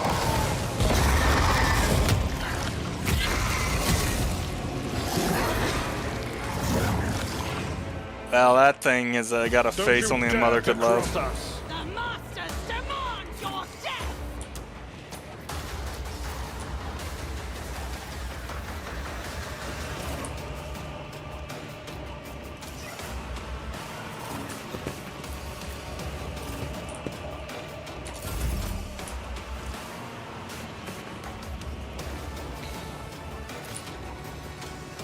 If I remember right. Yeah, I need to kill its buddies.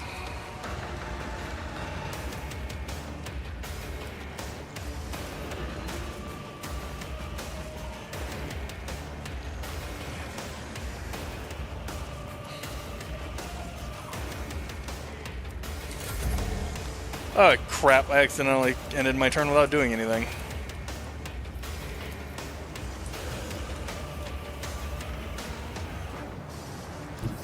God Emperor, move through me! Be the fire in my heart! None can escape the Emperor's judgment.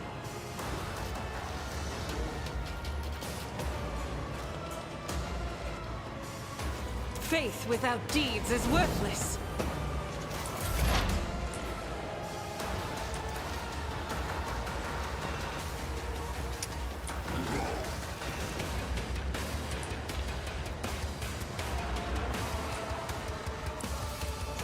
She can't see anybody, but I need to get that in there.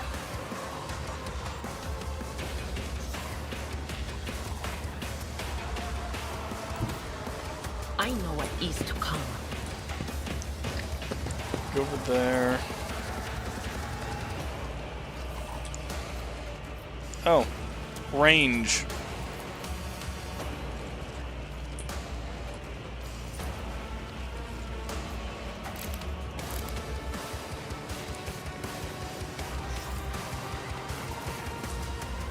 Will do.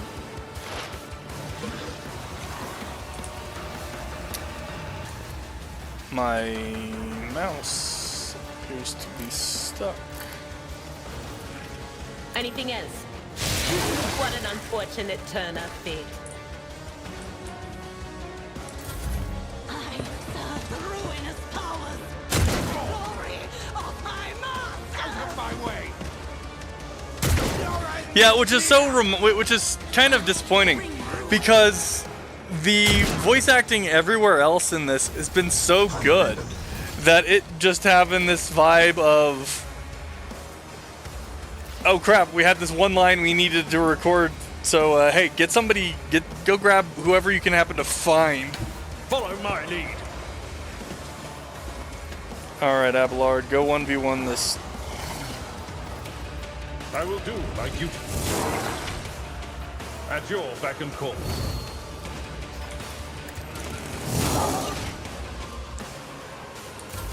Follow my lead.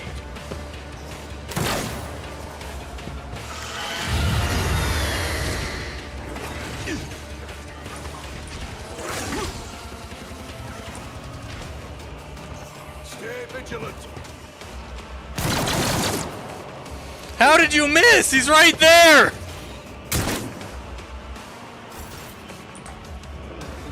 Taking calculated risk is my second nature.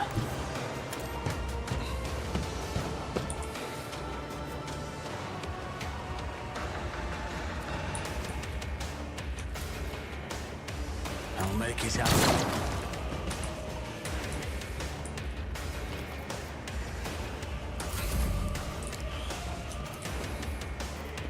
I'll do it. Eradicated. I want to make sure I kill his, like, little buddies, because the thing has a... I'm not so sure. Will do. Power. Oh, that's not good. But of course.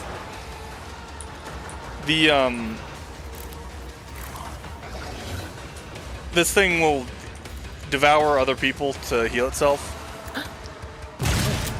Oh. Was that you? Or Not close enough range. Chaos guides me.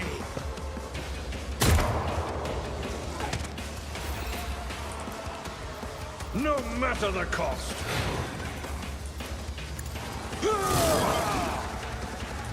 Victory is imminent.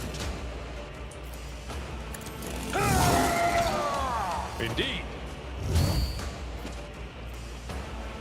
Fuck, I did that wrong. I forgot that his Daring Breach, restores all of his action points. So you can have him swing, then activate it, then he gets to swing a whole bunch more. Ow.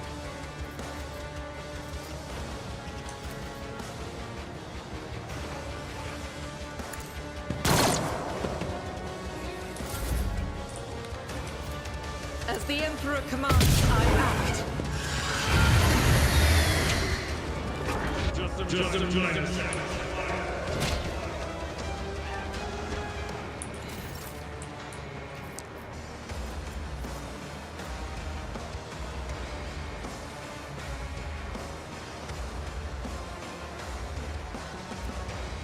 Can I fall back now?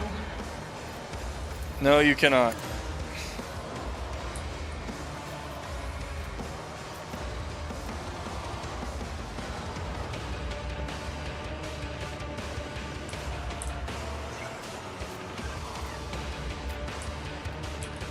Okay, we're gonna move you up. And they don't really have any armor. Dismantling attack with that shotgun I gave you. We're gonna shotgun it again. Anything else? Death to non-believers!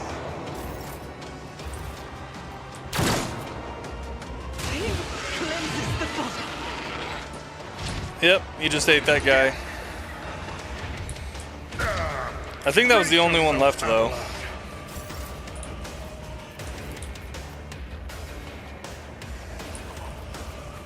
On it. Why do you suck at shooting so much? That's supposed to be literally your only thing.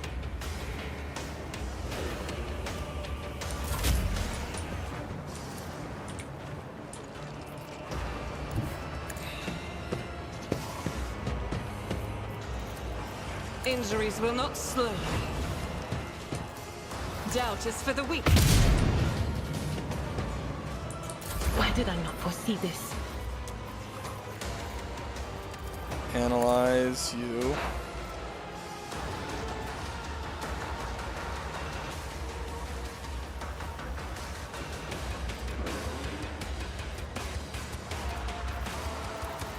Will do. No can do. Anything else?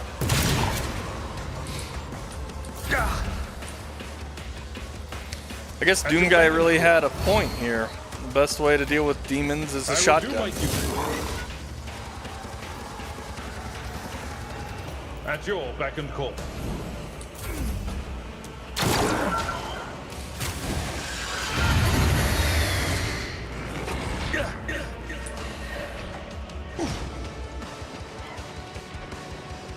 Faced worse than this. I am legitimately surprised The best defense is a good offense. that that guy is not dead yet.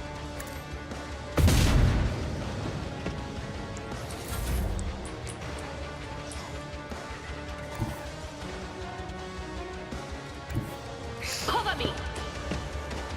I like the effect that you can see like these astral like corpses isn't quite the right term, but like ghosts running around. Will do. My ears are ringing. Victory is imminent. Only a pain won't stop me. It spat on me. That's disgusting. I'll make it out. I win. I will lead us to fortune.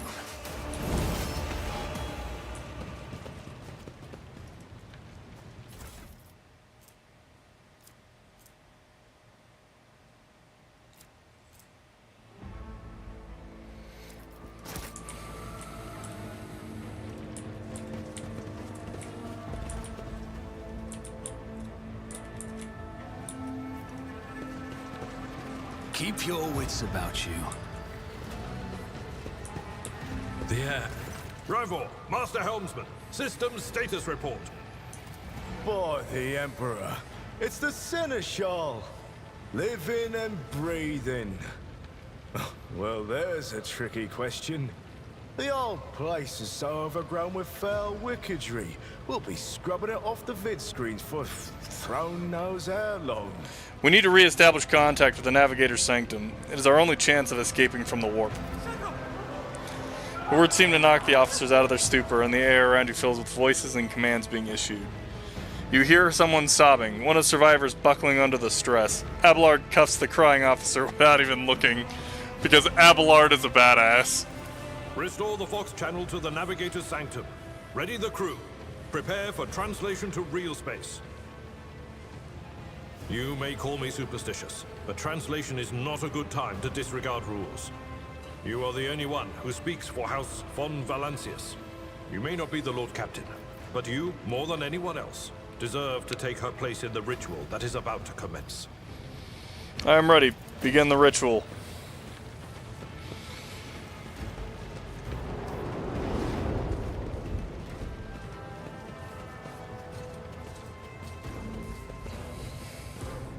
There's something amazing and dumb all at once in the way the 40K like ship bridges are portrayed here. The image before you is hazy, swaying in sorcerous currents invisible to mortal eyes, as if whatever is beneath the thin shell is constantly changing while still remaining the same. It has taken on the guise of Theodora, but this false rogue trader's eyes reveal the entity's true, surreal nature. One of Theodora's eyes is engulfed in otherworldly fire. The other, a vessel of ancient evil, bores into you. A voice seeps directly into your brain without ever reaching your ears. And this voice booms with all the horrors of the warp. Who are you to oppose destiny itself for the sake of lives that are not your own? So many threads stretch between you and other creatures of your world. Pitiful, worthless links, ready to shatter at the slightest touch. A muddled, erratic, pointless tangle.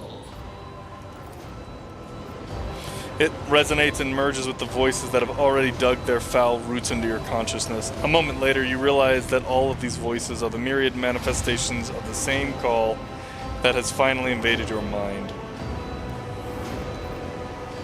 I am saving my people. Do your worst, but you cannot stop me.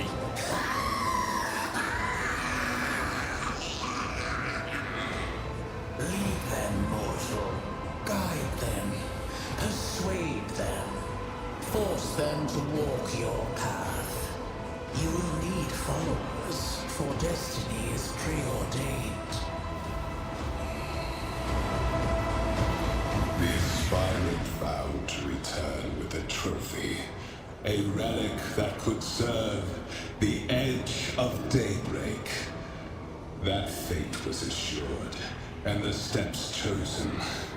And yet, you broke the unbreakable when you took the aspirant's place. I see you. On the day when the final dawn rises over the Iron World, I see you by my side on that day. The day of my resurrection. Your image is woven into the tapestry of things to come. I am the will of the weaver of destinies, and today I will weave a new thread of elusive possibilities and fickle chances. The thread that will lead you out of the maw of irreversibility. The thread that will help you find the keys to salvation. The thread that will guide you and the weapon of our return to me. I mean, that's an interesting, like, thought process. On the, what do you mean by on the history of warp travel for 40K and Star Trek? The path is set, child of the dawn. The thread is woven. Follow it, servant of mine.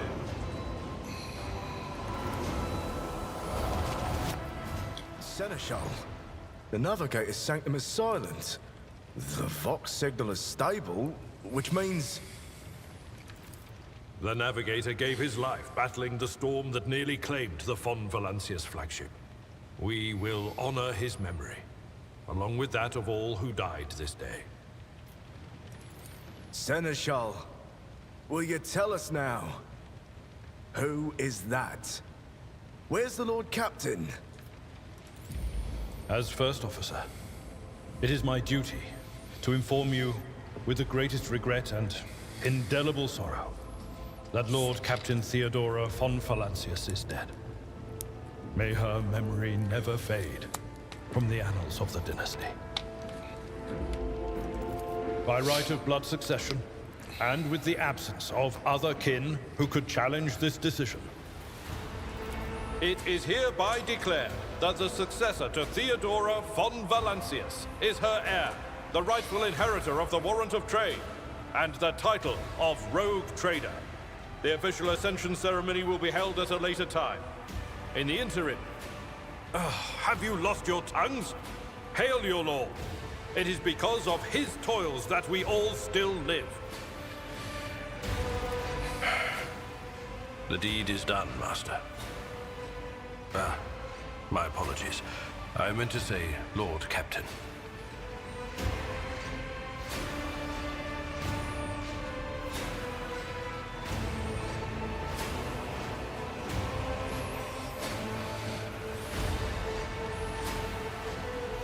I gotcha. So, like, going over how it was in the two universes. The treachery of the Master of Whispers was fruitless, but victory came at a great cost. Lord Captain Theodora von Valancius perished along with her heir, Edelthrad, and thousands of crew members.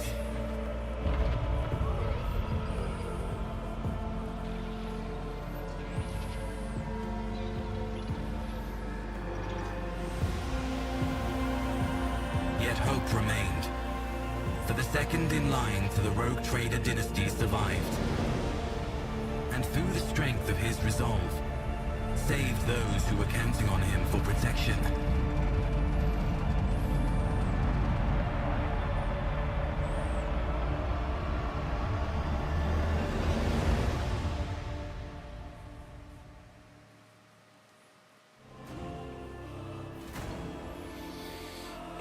I mean, definitely the warp travel for Star Trek is significantly safer, but significantly less powerful than 40K's. Just because of the fact that 40K's warp is also used to power psychic powers, whereas I don't think it is in Star Trek. One thing I do like about this, I mean, this is a good point to bring this up, for cargo management.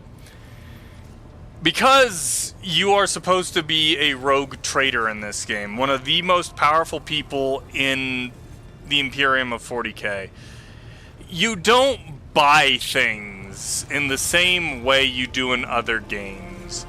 You are measured with a thing that is called profit factor, and you use that. And anything that equals your profit factor or below, you can just get.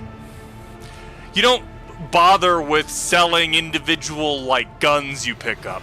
You put them in basically you put them in your hold, and then you can trade that to various factions in order to get their stuff. And that's what this is talking about.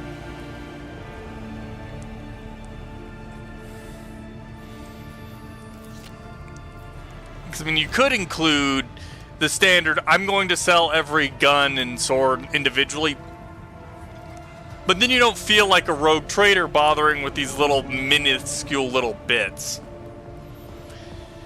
You cannot help but notice that the Seneschal does not know how to talk to you or where to begin. His hesitation brings an involuntary smirk to your face, as though someone else entirely is gloating at the old officer's confusion.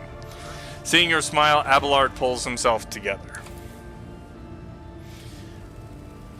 Unfortunately, I think we're out of the voice acting portion of this, so this is going to be a bit longer. Not quite.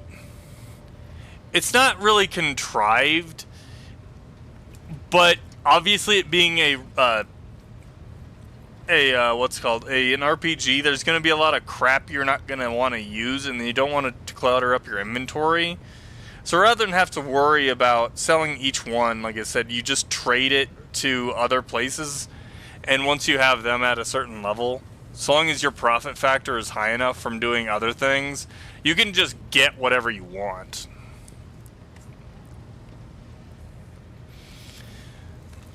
You must now hold your first officer's briefing in your new role as Lord Captain. For many of those who are about to join us on the bridge, this will be their first briefing. We sustained massive losses among the senior and middle-ranking officers. Some posts have had to be filled by the deputy's deputy, while others go unfilled entirely, and now the deck clans are deciding who will take over the leaderless crews.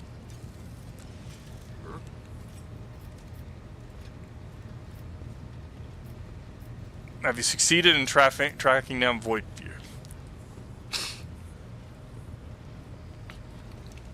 Abelard grits his teeth. No, Lord Captain. In all the commotion, his trail went cold. Our people are still on the hunt for him, and any mutineers who may still be skulking in the ship's many corridors.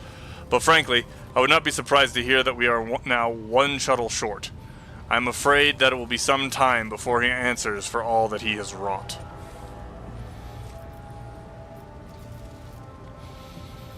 What is on the agenda for this meeting?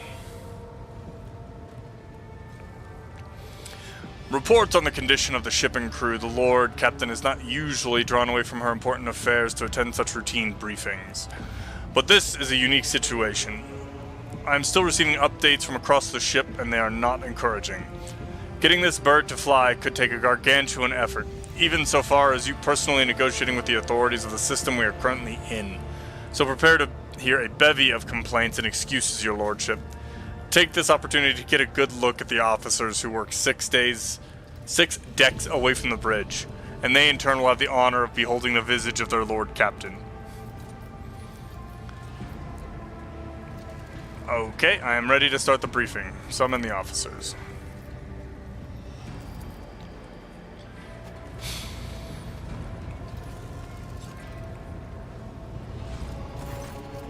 A dozen pairs of eyes bore into you, their expressions revealing restraint, joy, curiosity, and wariness. Attention, officers, you have been granted an honor. Lord Captain Syax von Valencius will personally conduct today's briefing. Our most gracious Lord Captain is ready to hear your reports.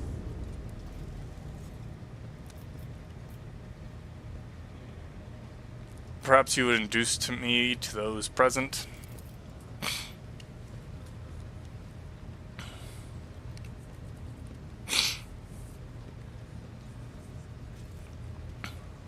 As you wish, your lordship. Abelard points to a tall... Okay, there's too much text. I'm not going to read all of it. I will read my responses out loud. But there's just too much text for me to read all of it.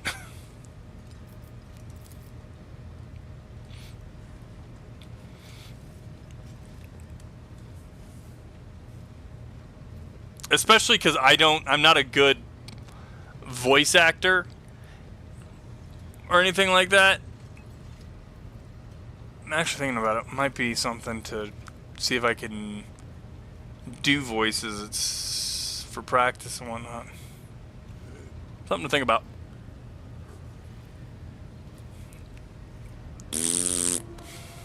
Oh, that doesn't translate well over that, does it?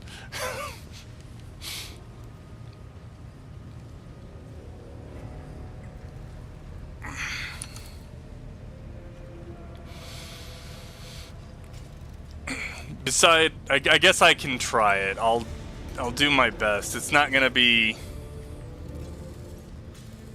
great, but I'll try. Beside her is Ravor, the master helmsman. He steers our ship along the course set by the Lord Captain and monitors the void around us to ensure that we do not stray into an asteroid field or a pirate trap. Master Helmsman Ravor, the bearded man with the pale, almost transparent skin, large dark circles under his eyes, and a dour expression that seems hardwired into his face, gives a sullen nod. Hail, Lord Captain. This here ship's as good as home to me, so rest assured she's in safe hands. I'll die before I let her come to any grief. Okay, it's well known among people who know me that the only accent I can fucking do is American South. I need to look up, I want to look up, I've just been lazy, how to do a British accent for unrelated reasons. And lastly, our High Factorum Janus Danrock, who oversees supplies, procurement, and the general material well-being of the ship. High Factorum Janus Danrock. Dressed in an embroidered jacket, the heavyset man with oiled hair offers an obsequious smile and bows. It is an honor, your lordship. You may trust me with all matters concerning your comfort. Everything will be done to the highest standard.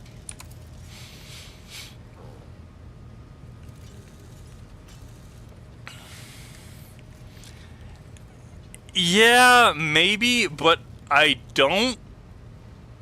So, like, I just need to look. It's more a matter of figuring out where, you know, in the mouth and whatnot, how to, like, where you're generating the speech from. Because it's different enough from where I do normally that I don't really know where to start.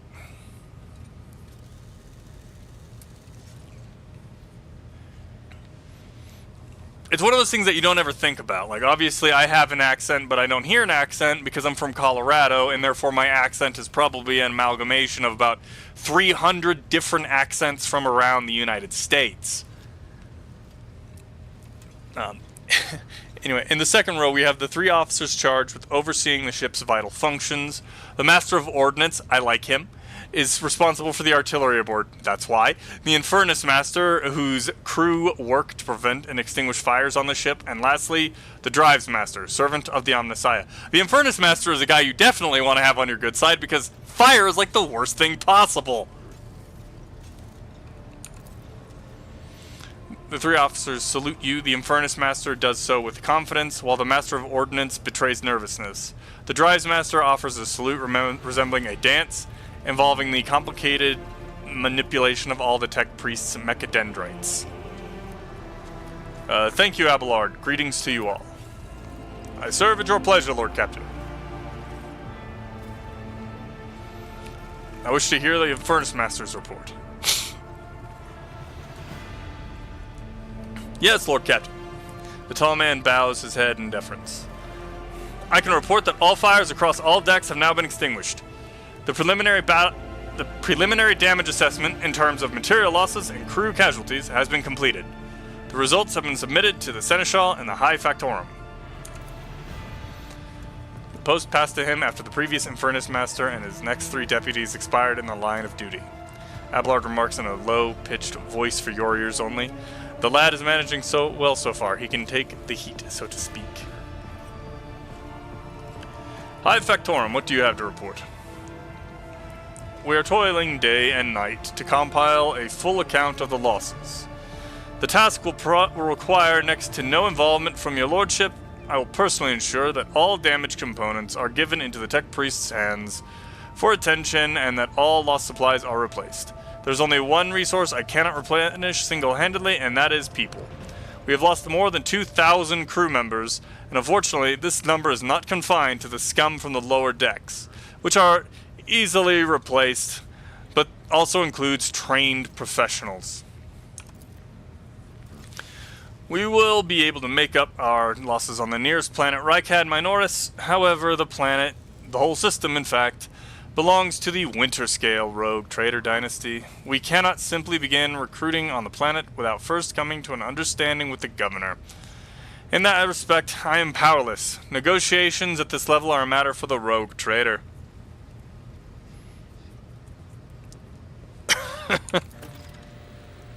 I'm pretty sure that's Battlefleet Gothic. It's probably it might be 2.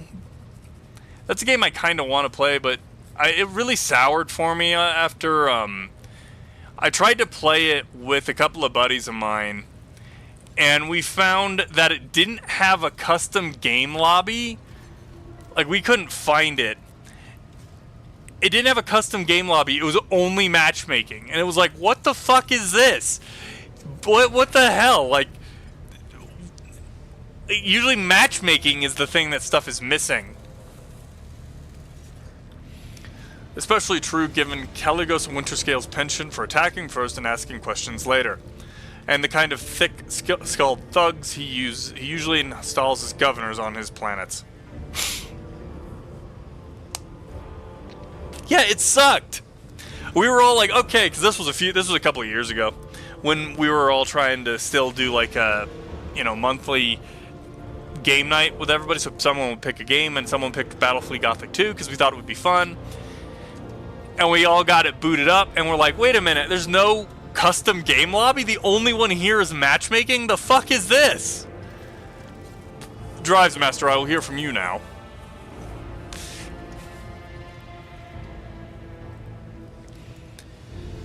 Z-Ra-Taller. A voice distorted by a Vox retranslator emerges from under the tech priest's scarlet hood. Lord Captain, the foes that set upon this noble void ship destroyed the repositories of hundreds of machine spirits. The great warp engine entrusted into my charge unharmed. Thank the Omnissiah. But its spirit mourns its dead brethren. We have not yet identified a prayer protocol capable of assuaging its sorrow and anger.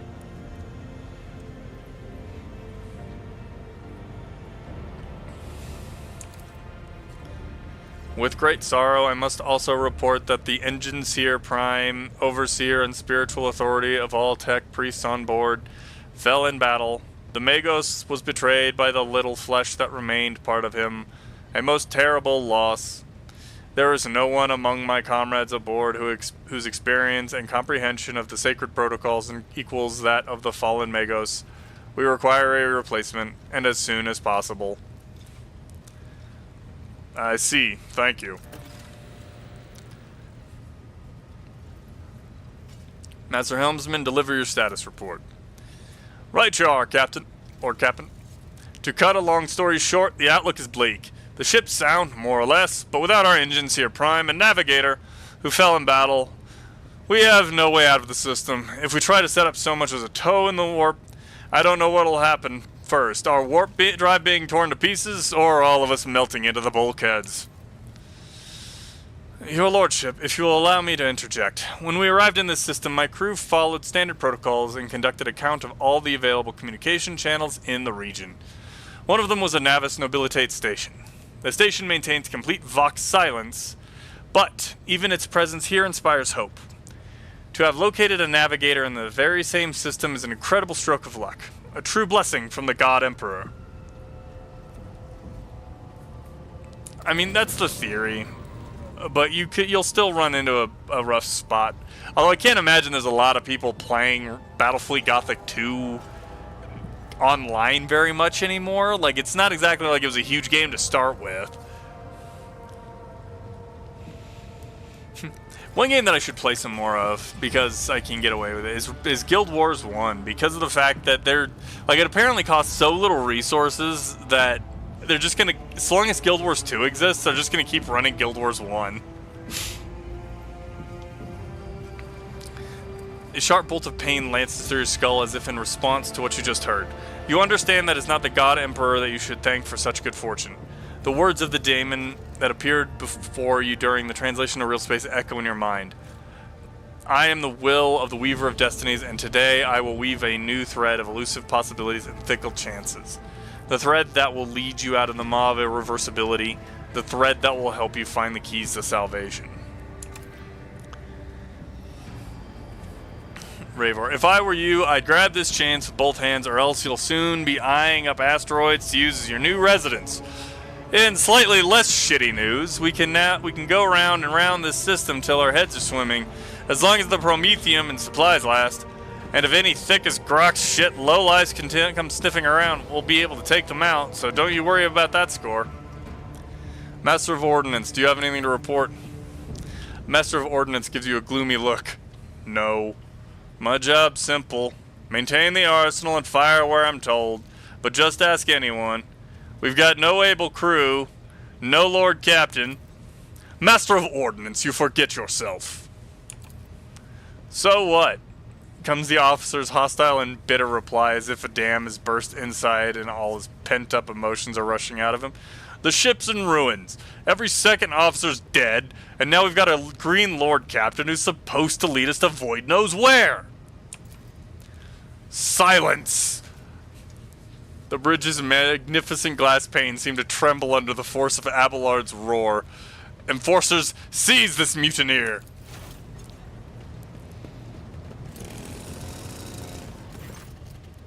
punch a guy. If only one officer out of the whole lot has fallen to pieces, and that's not bad at all, your lordship. I do humbly apologize on behalf of the entire crew. What would you have us do with the Master of Ordnance? The former Master of Ordnance, I should say. Besides find a replacement, that is, for we have already one lined up. So, we're gonna go ahead and go with Iconoclast. That's what I'm rolling with on this one, because honestly, that was what I was doing the first time I played this game, and I just never, like I said, I've never beaten the game. So I figure I'm just gonna go back to that, try and, you know, kind of redo that whole playthrough there that I was going with. But I also just like the idea, since I'm theoretically playing as this character that I've created in the past, who is very much that attitude. So, stand down. Release him. I have no intention of punishing a man for a moment of weakness. Not after the terrible attack we just endured. Abelard stares unblinkingly at the Master of Ordnance. Cease your sniveling. You disgrace yourself and your entire clan. Enough. The hysterics are over. Let us resume. Abelard has no chill. The Master of Ordnance stands up, wiping the blood from his broken nose. His face is a picture of shock. What just happened seems to be dawning on him only now, and the knowledge of the fate he so narrowly escaped. To summarize, we have sustained serious losses in crew numbers, and we require a new Engineer Prime and Navigator. Is this all that is preventing us from continuing the voyage? Precisely, Lord Captain. But bear in mind that this will not be the end of our trials. The ship's systems must be properly inspected for major damage, which can only be carried out at Footfall Station, home to the only dockyard in the sector. But we'll never reach Footfall without first solving these 3 immediate problems.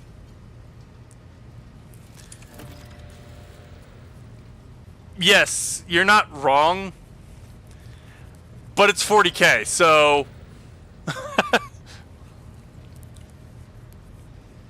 Life Factorum bows, forcing his way into the conversation. I am compelled to draw your attention to another problem.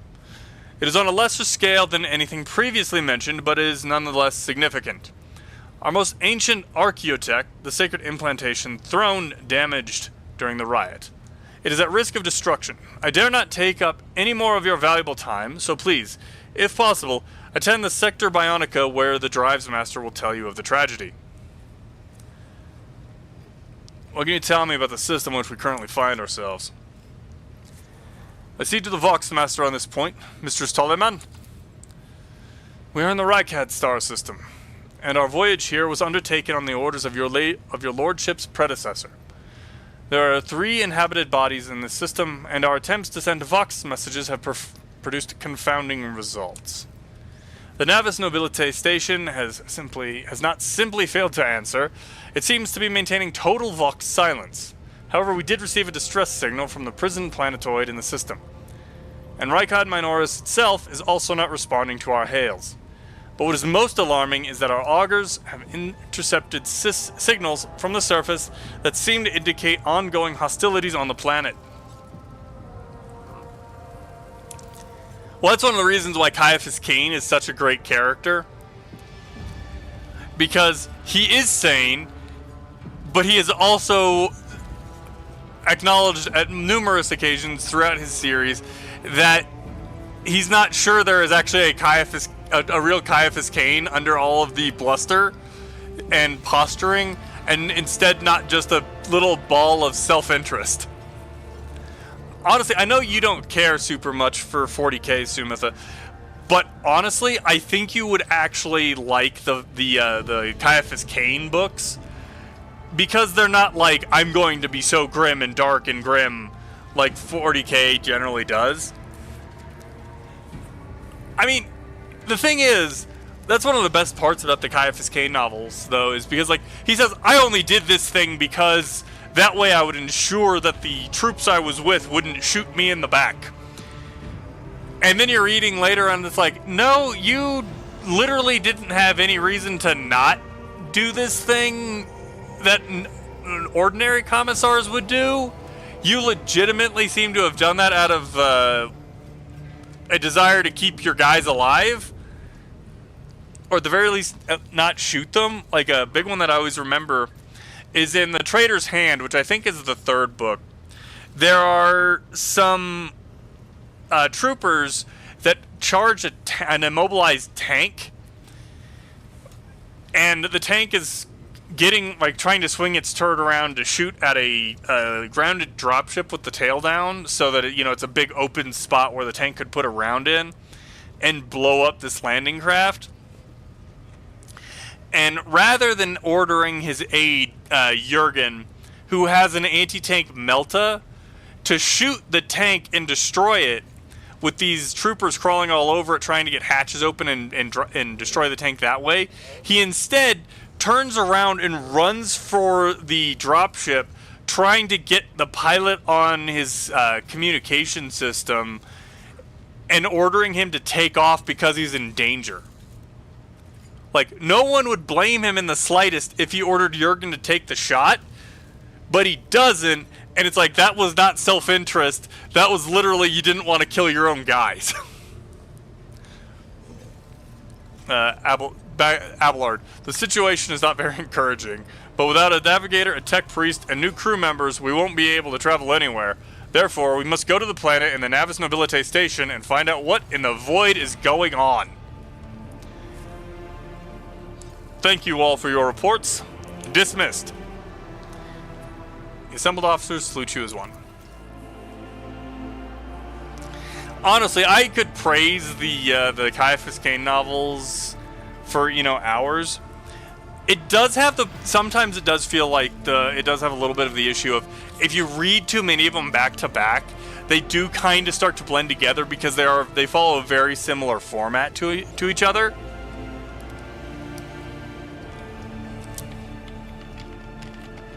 But, your lordship, there's one other thing. A confidential matter of the utmost importance. Lady Theodora, Abelard hesitates, your eternally esteemed predecessor brought the ship here to this system for a reason. She was given a secret commission. You perhaps are wondering who has the authority to commission a rogue trader to do anything. And I shall tell you. The Lord Inquisitor, the hand of the Emperor, the chief architect of his will in the Kronos Expanse.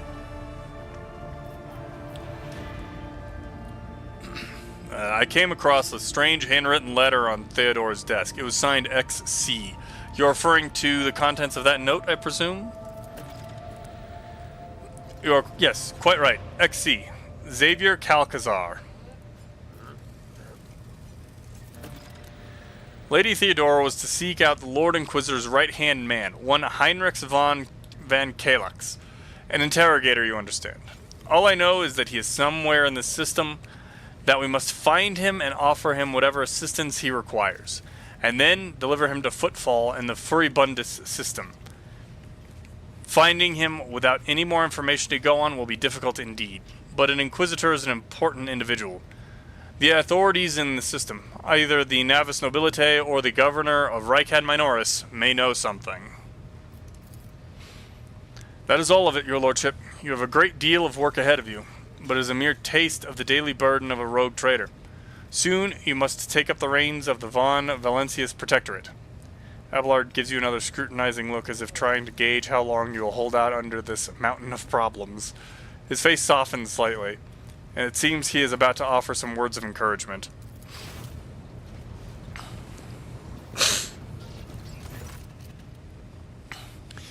Idira, Sister Argenta, explain yourselves.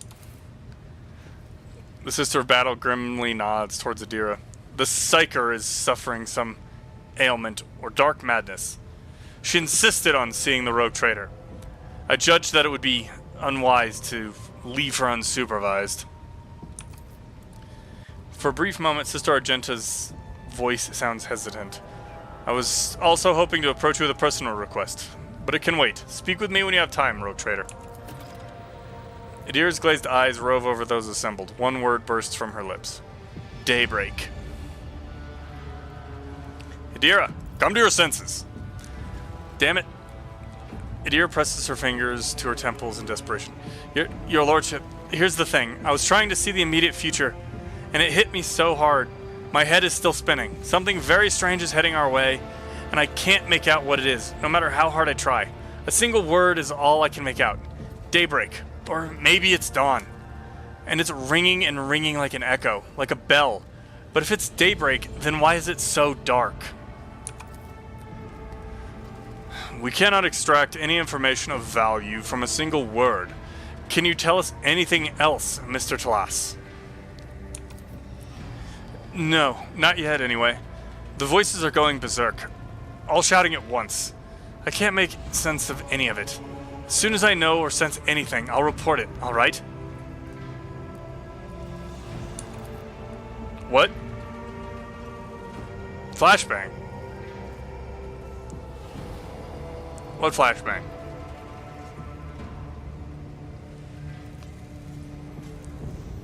Lord Cap... Oh. Lord Captain, if you want me to take a closer look into your future, find me on the bridge and we can talk.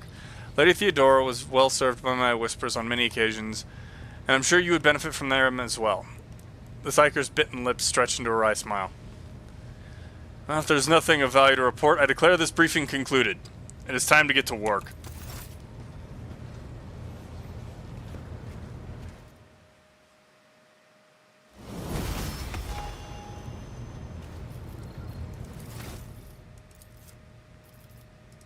Okay, let's see, my agility is...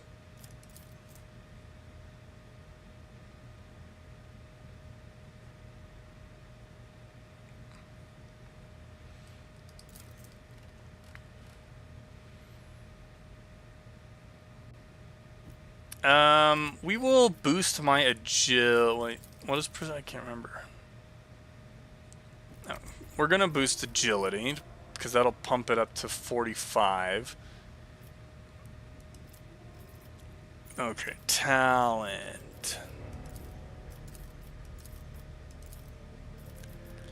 What do we want?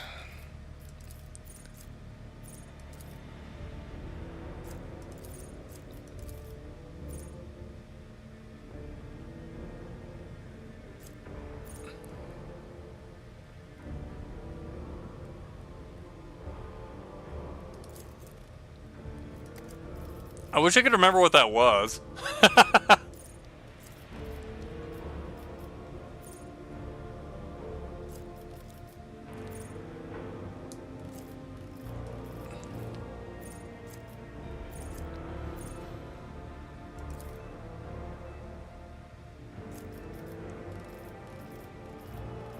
Actually, you know what? We're gonna... It won't matter yet.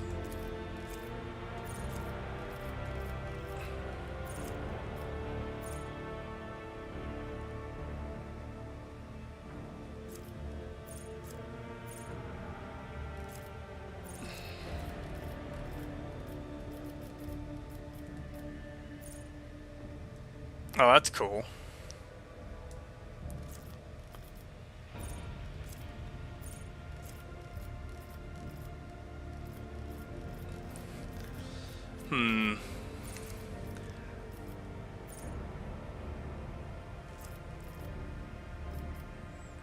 Suppose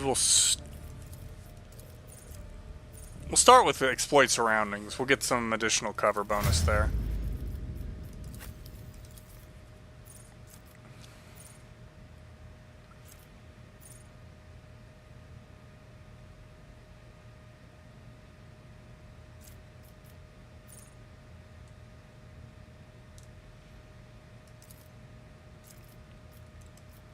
Give him contempt, and we'll boost his weapon skill so that he hits people more often.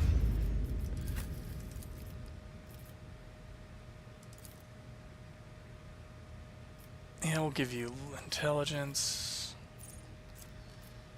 Huh.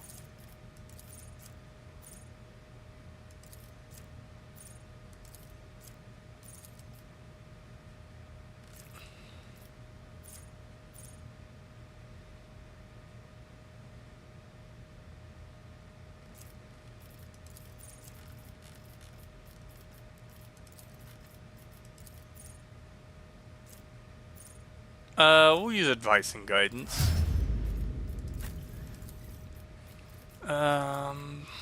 Ballistic skill.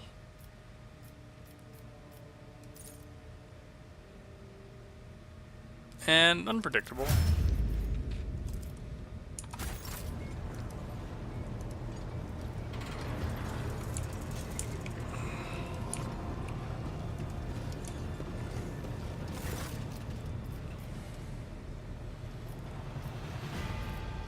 I wish to bolster my retinue. This lets me make a new, make another character to be on my team.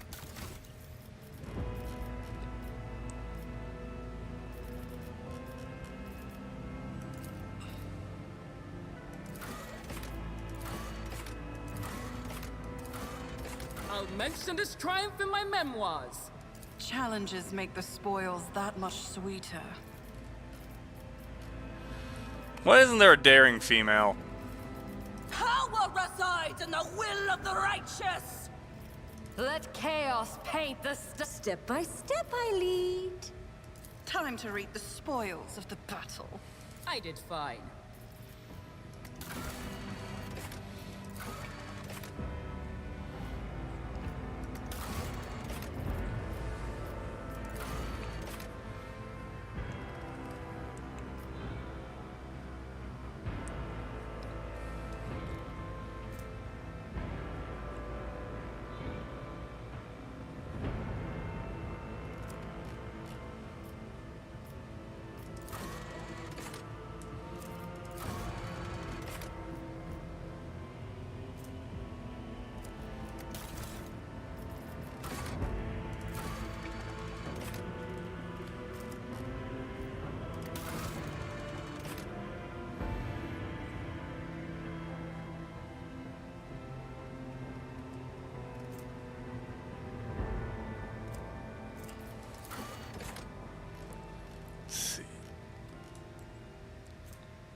Yeah, we'll take.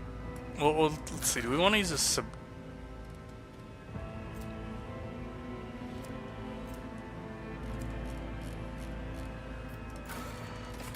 Now we'll take a subductor.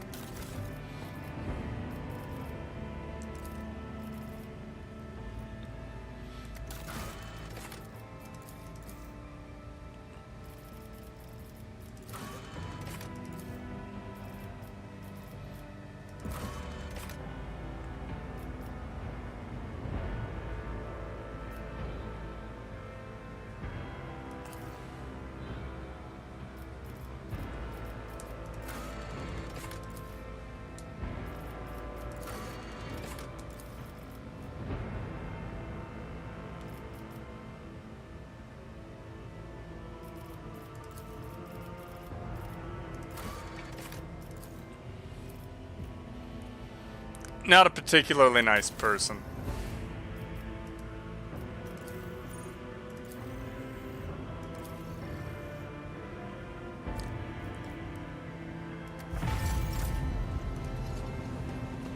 Yeah, so you'd be recruiting that person, presumably because you can add a whole bunch of rent. You can really get into the system that way.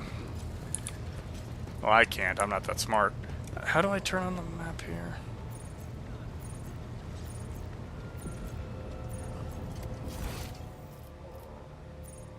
Oh, I thought there was an overlay.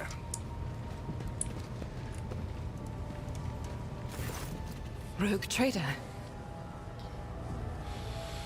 You said you had a personal request for me? I indeed have a request, Rogue Trader. The accursed servants of Chaos who assaulted this ship took the lives of your loyal crew members, and they orphaned many children, including the progeny of the brave officers who defended their posts until the bitter end. I don't know what customary practices there are for cases like this in Von Valancia's territory, but in the world I'm familiar with, the children of such brave souls could expect to receive some special consideration.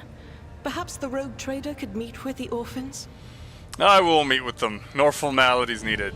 These are the children of the people who gave their lives for the Von Valancia's dynasty. My consideration is the least that they deserve. I will pass on your instructions. Thank you for taking my request to heart.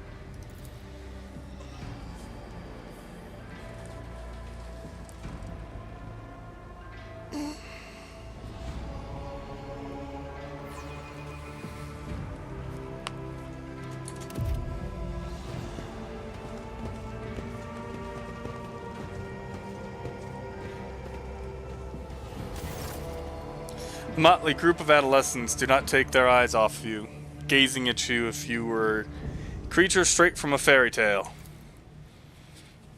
Our indefatigable sister has been keeping an eye on these pups. Abelard glances at the gathered children. It is hardly the Schola Progenium in here, but we have provided the orphans on our ship with adequate care and instruction. Argenta is standing to the side of the group. At your approach, she perks up and announces, her voice ringing, "Brave ones, the master of this ship has appeared before you, the one who guides it through the darkness of the universe by the Emperor's will. Greet your Lord Captain, the rogue trader of House von Valancius." Heinrich Montag. You notice Infernus Master Heinrich Montag standing a few paces away from the orphans. He watches you with approval and bows respectfully when you meet his gaze.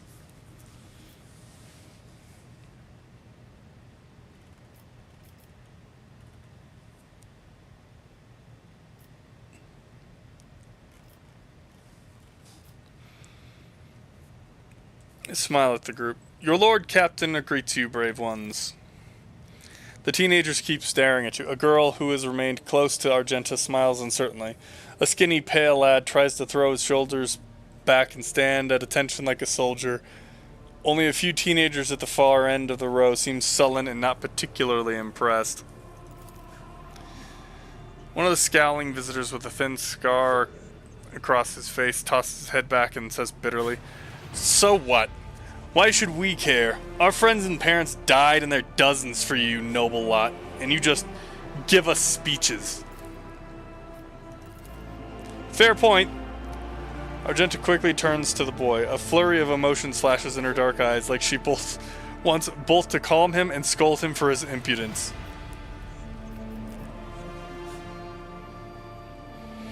I will address the group. If you have things to say them without fear. I will listen. The boy smiles grimly. It doesn't matter what we say. It won't bring our parents back, and it won't change our fates either. We'll keep slaving away on this ship until we drop and die like our folks, or worse.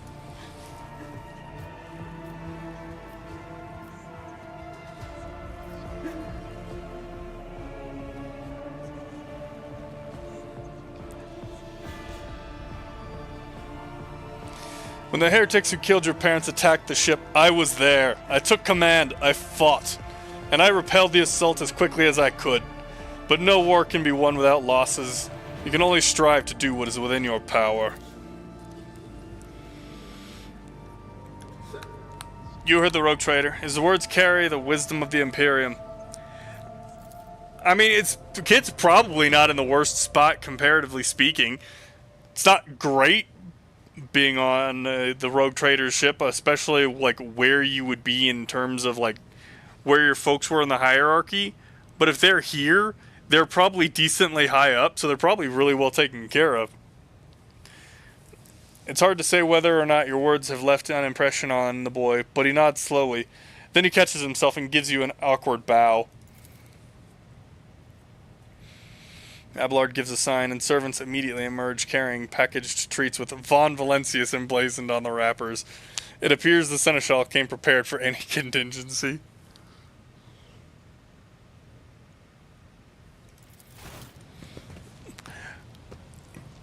Yeah, but I mean, again, in 40K, obviously one of the options I had was, hey, punish the guy who spoke out against me.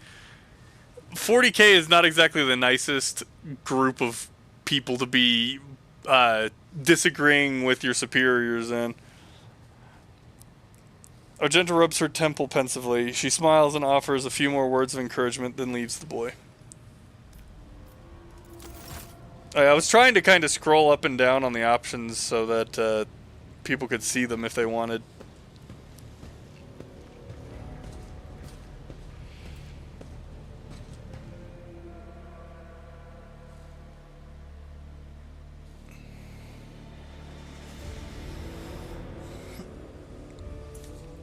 Yeah, I'd take that option if I was playing a dick.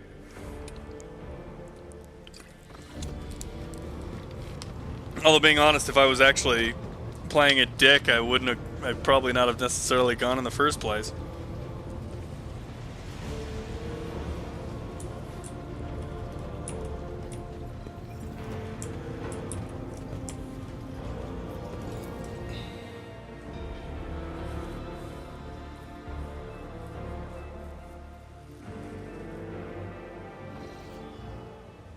I mean, that's also technically, that could be true.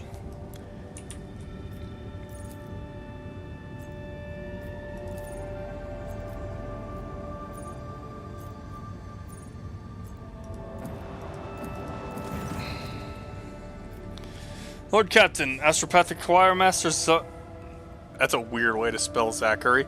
Zachary Wise is asking to speak to you via a private channel. Greetings, your lordship. I can report that the choir is listening tirelessly to the Immaterium in the hope of picking up voices from the dynasty's ships or worlds. However, we have heard something horrifying instead. Amid the Immaterium's tumult, something is screaming. This scream is driving our choir mad. Until it stops, we have no hope of contacting any of the dynasty's worlds. It is coming from the Rykad System's astropathic station.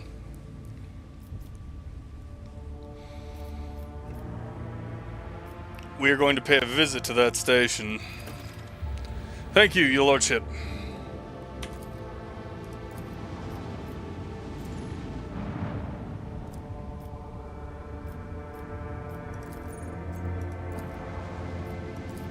Oh, it's just offset for some reason. Lord Captain, reporting the heralds of the Navis Nobilite continue to maintain Vox silence. Perhaps due to Yurak 5 being off limits to visitors, we intercepted signals from the beacons drifting in the station's orbit. The demands are clear. We are told to turn the ship around immediately. We've also detected an accumulation of space debris near the station's docks. Presumably, it is the remains of interplanetary shuttles. Perhaps the esteemed Navis Nobilite House requires aid, and therefore cannot respond to our Vox transmission. Order the Augur crew to scan the station. Yes, Lord Captain. The Vox remains silent for a while, but then you hear static and Vigdis' measured voice. The officers from the Augur crew performed a full scan of the station, but the information is imprecise. They note wave distortions of unclear genesis that are throwing off most of the readings. We were able to ascertain that the reactor core of the station is still active, but many compartments are unpowered and some fully depressurized. The signs of biological activity are largely present in the current module, which means the station has not been abandoned. So the question remains, why are the esteemed navigators' heralds ignoring us? Contact the station again. I will negotiate personally. The Vox relays the cadent sound of grinding gears and clicking tumblers. I'm sorry, Lord Captain. The station does not reply even after an official greeting by a rogue trader and the declaration of your intent to negotiate in person. Order the crew to commence docking with the station. I will not be denied. Affirmative, Lord Captain. We do not know what is happening at the station, so you will have to look for the esteemed navigators blind. Dock safely, and may the God Emperor light your path. This is who we're going to take with us.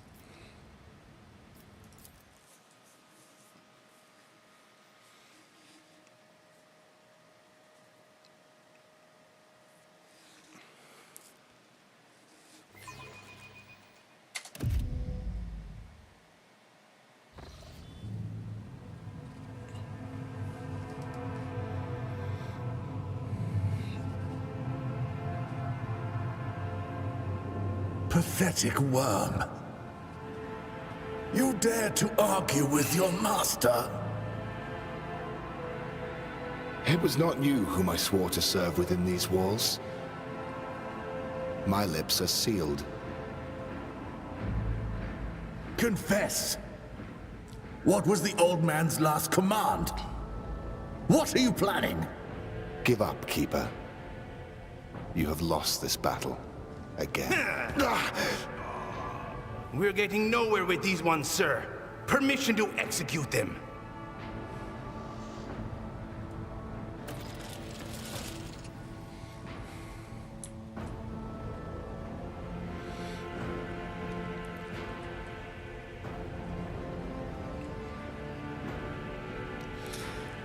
Prayers will not help you, servant of the damned.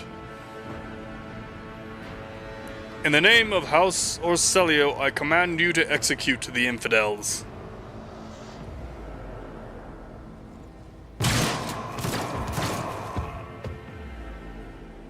Well then.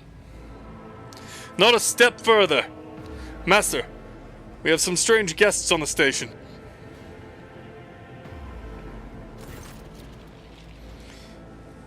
The tall man stops you with a gesture when you approach. Blood is trickling down the pearly scales of his weary face. And not just his own blood. 2 jet black, unblinking eyes are watching your every move, and the third one, the mark of a navigator's fate, is menacingly pulsating behind the lowered lid in the middle of his forehead.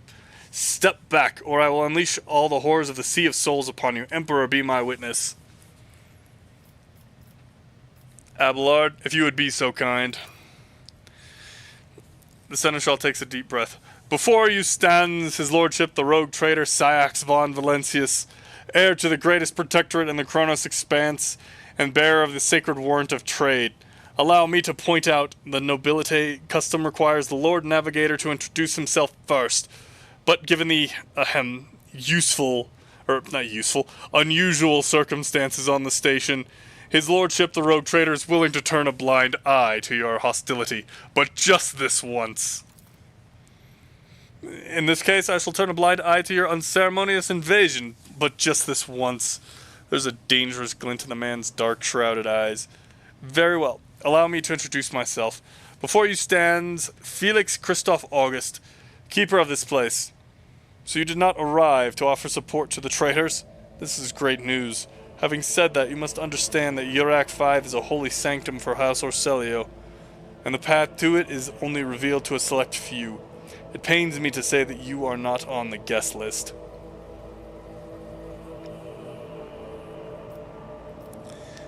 What is happening on the station? Where did all these corpses come from?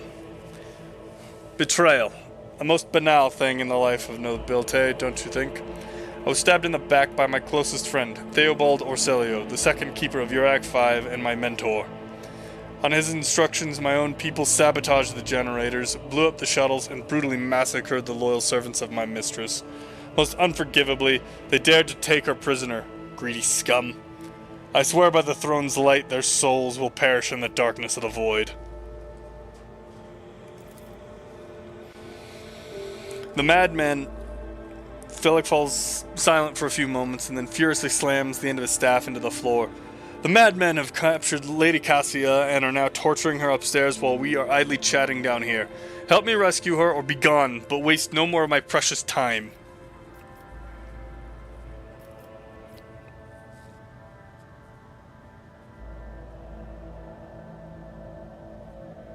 Oh, I love that movie. Yeah, that's fantastic. I can't remember his name. Like, I can picture the dude's face because he's been in several other movies. Like, he's a pretty big name actor. I just can't remember who it is. What kind of help are you talking about? I would never ask you for such a favor under different circumstances, and yet Felix takes his hand away from his ribcage, notices blood and winces in pain.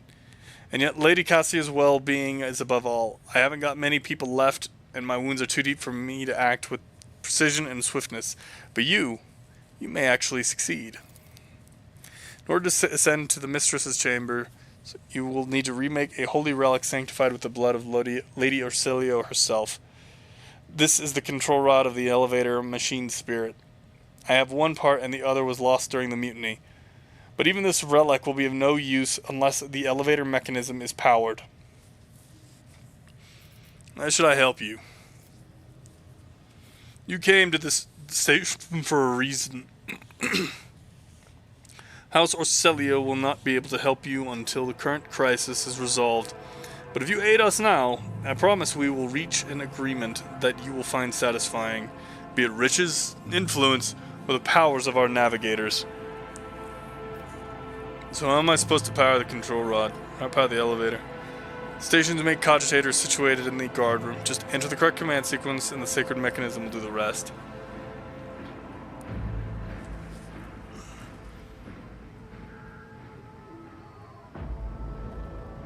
Wasn't it Tudyk that was the intro guy? Or no?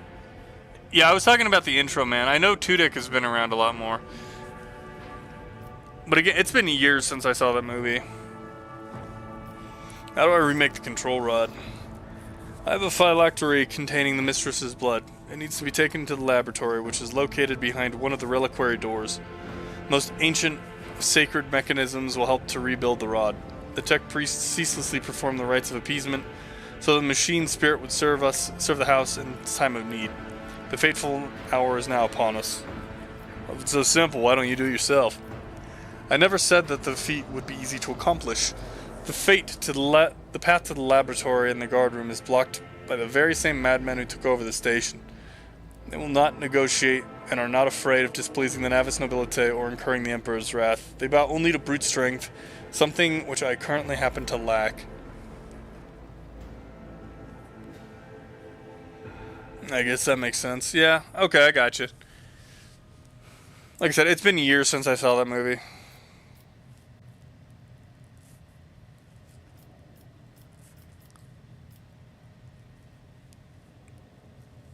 So what have you decided, descendant of the Von Valencius line? The rogue trader's aid will cost House Orselio, but you should rejoice, for your mistress will live. Felix reply sounds curt and tired. So be it. Hurry, the mistress' safety is all that matters. But should you fail, our arrangement is finished. Okay, and before getting into the rest of this particular thing here, because it is another, it's a shorter one, but I think I'm gonna, because this is not quite the end of the intro, but it's the start of kind of like letting you go do your own thing. I'm gonna call it here for today, and I'll pick it up back at this spot next week. So that ought to work out pretty nicely. Seems like a good spot to end things. So I hope you have a good evening, everybody, and take care.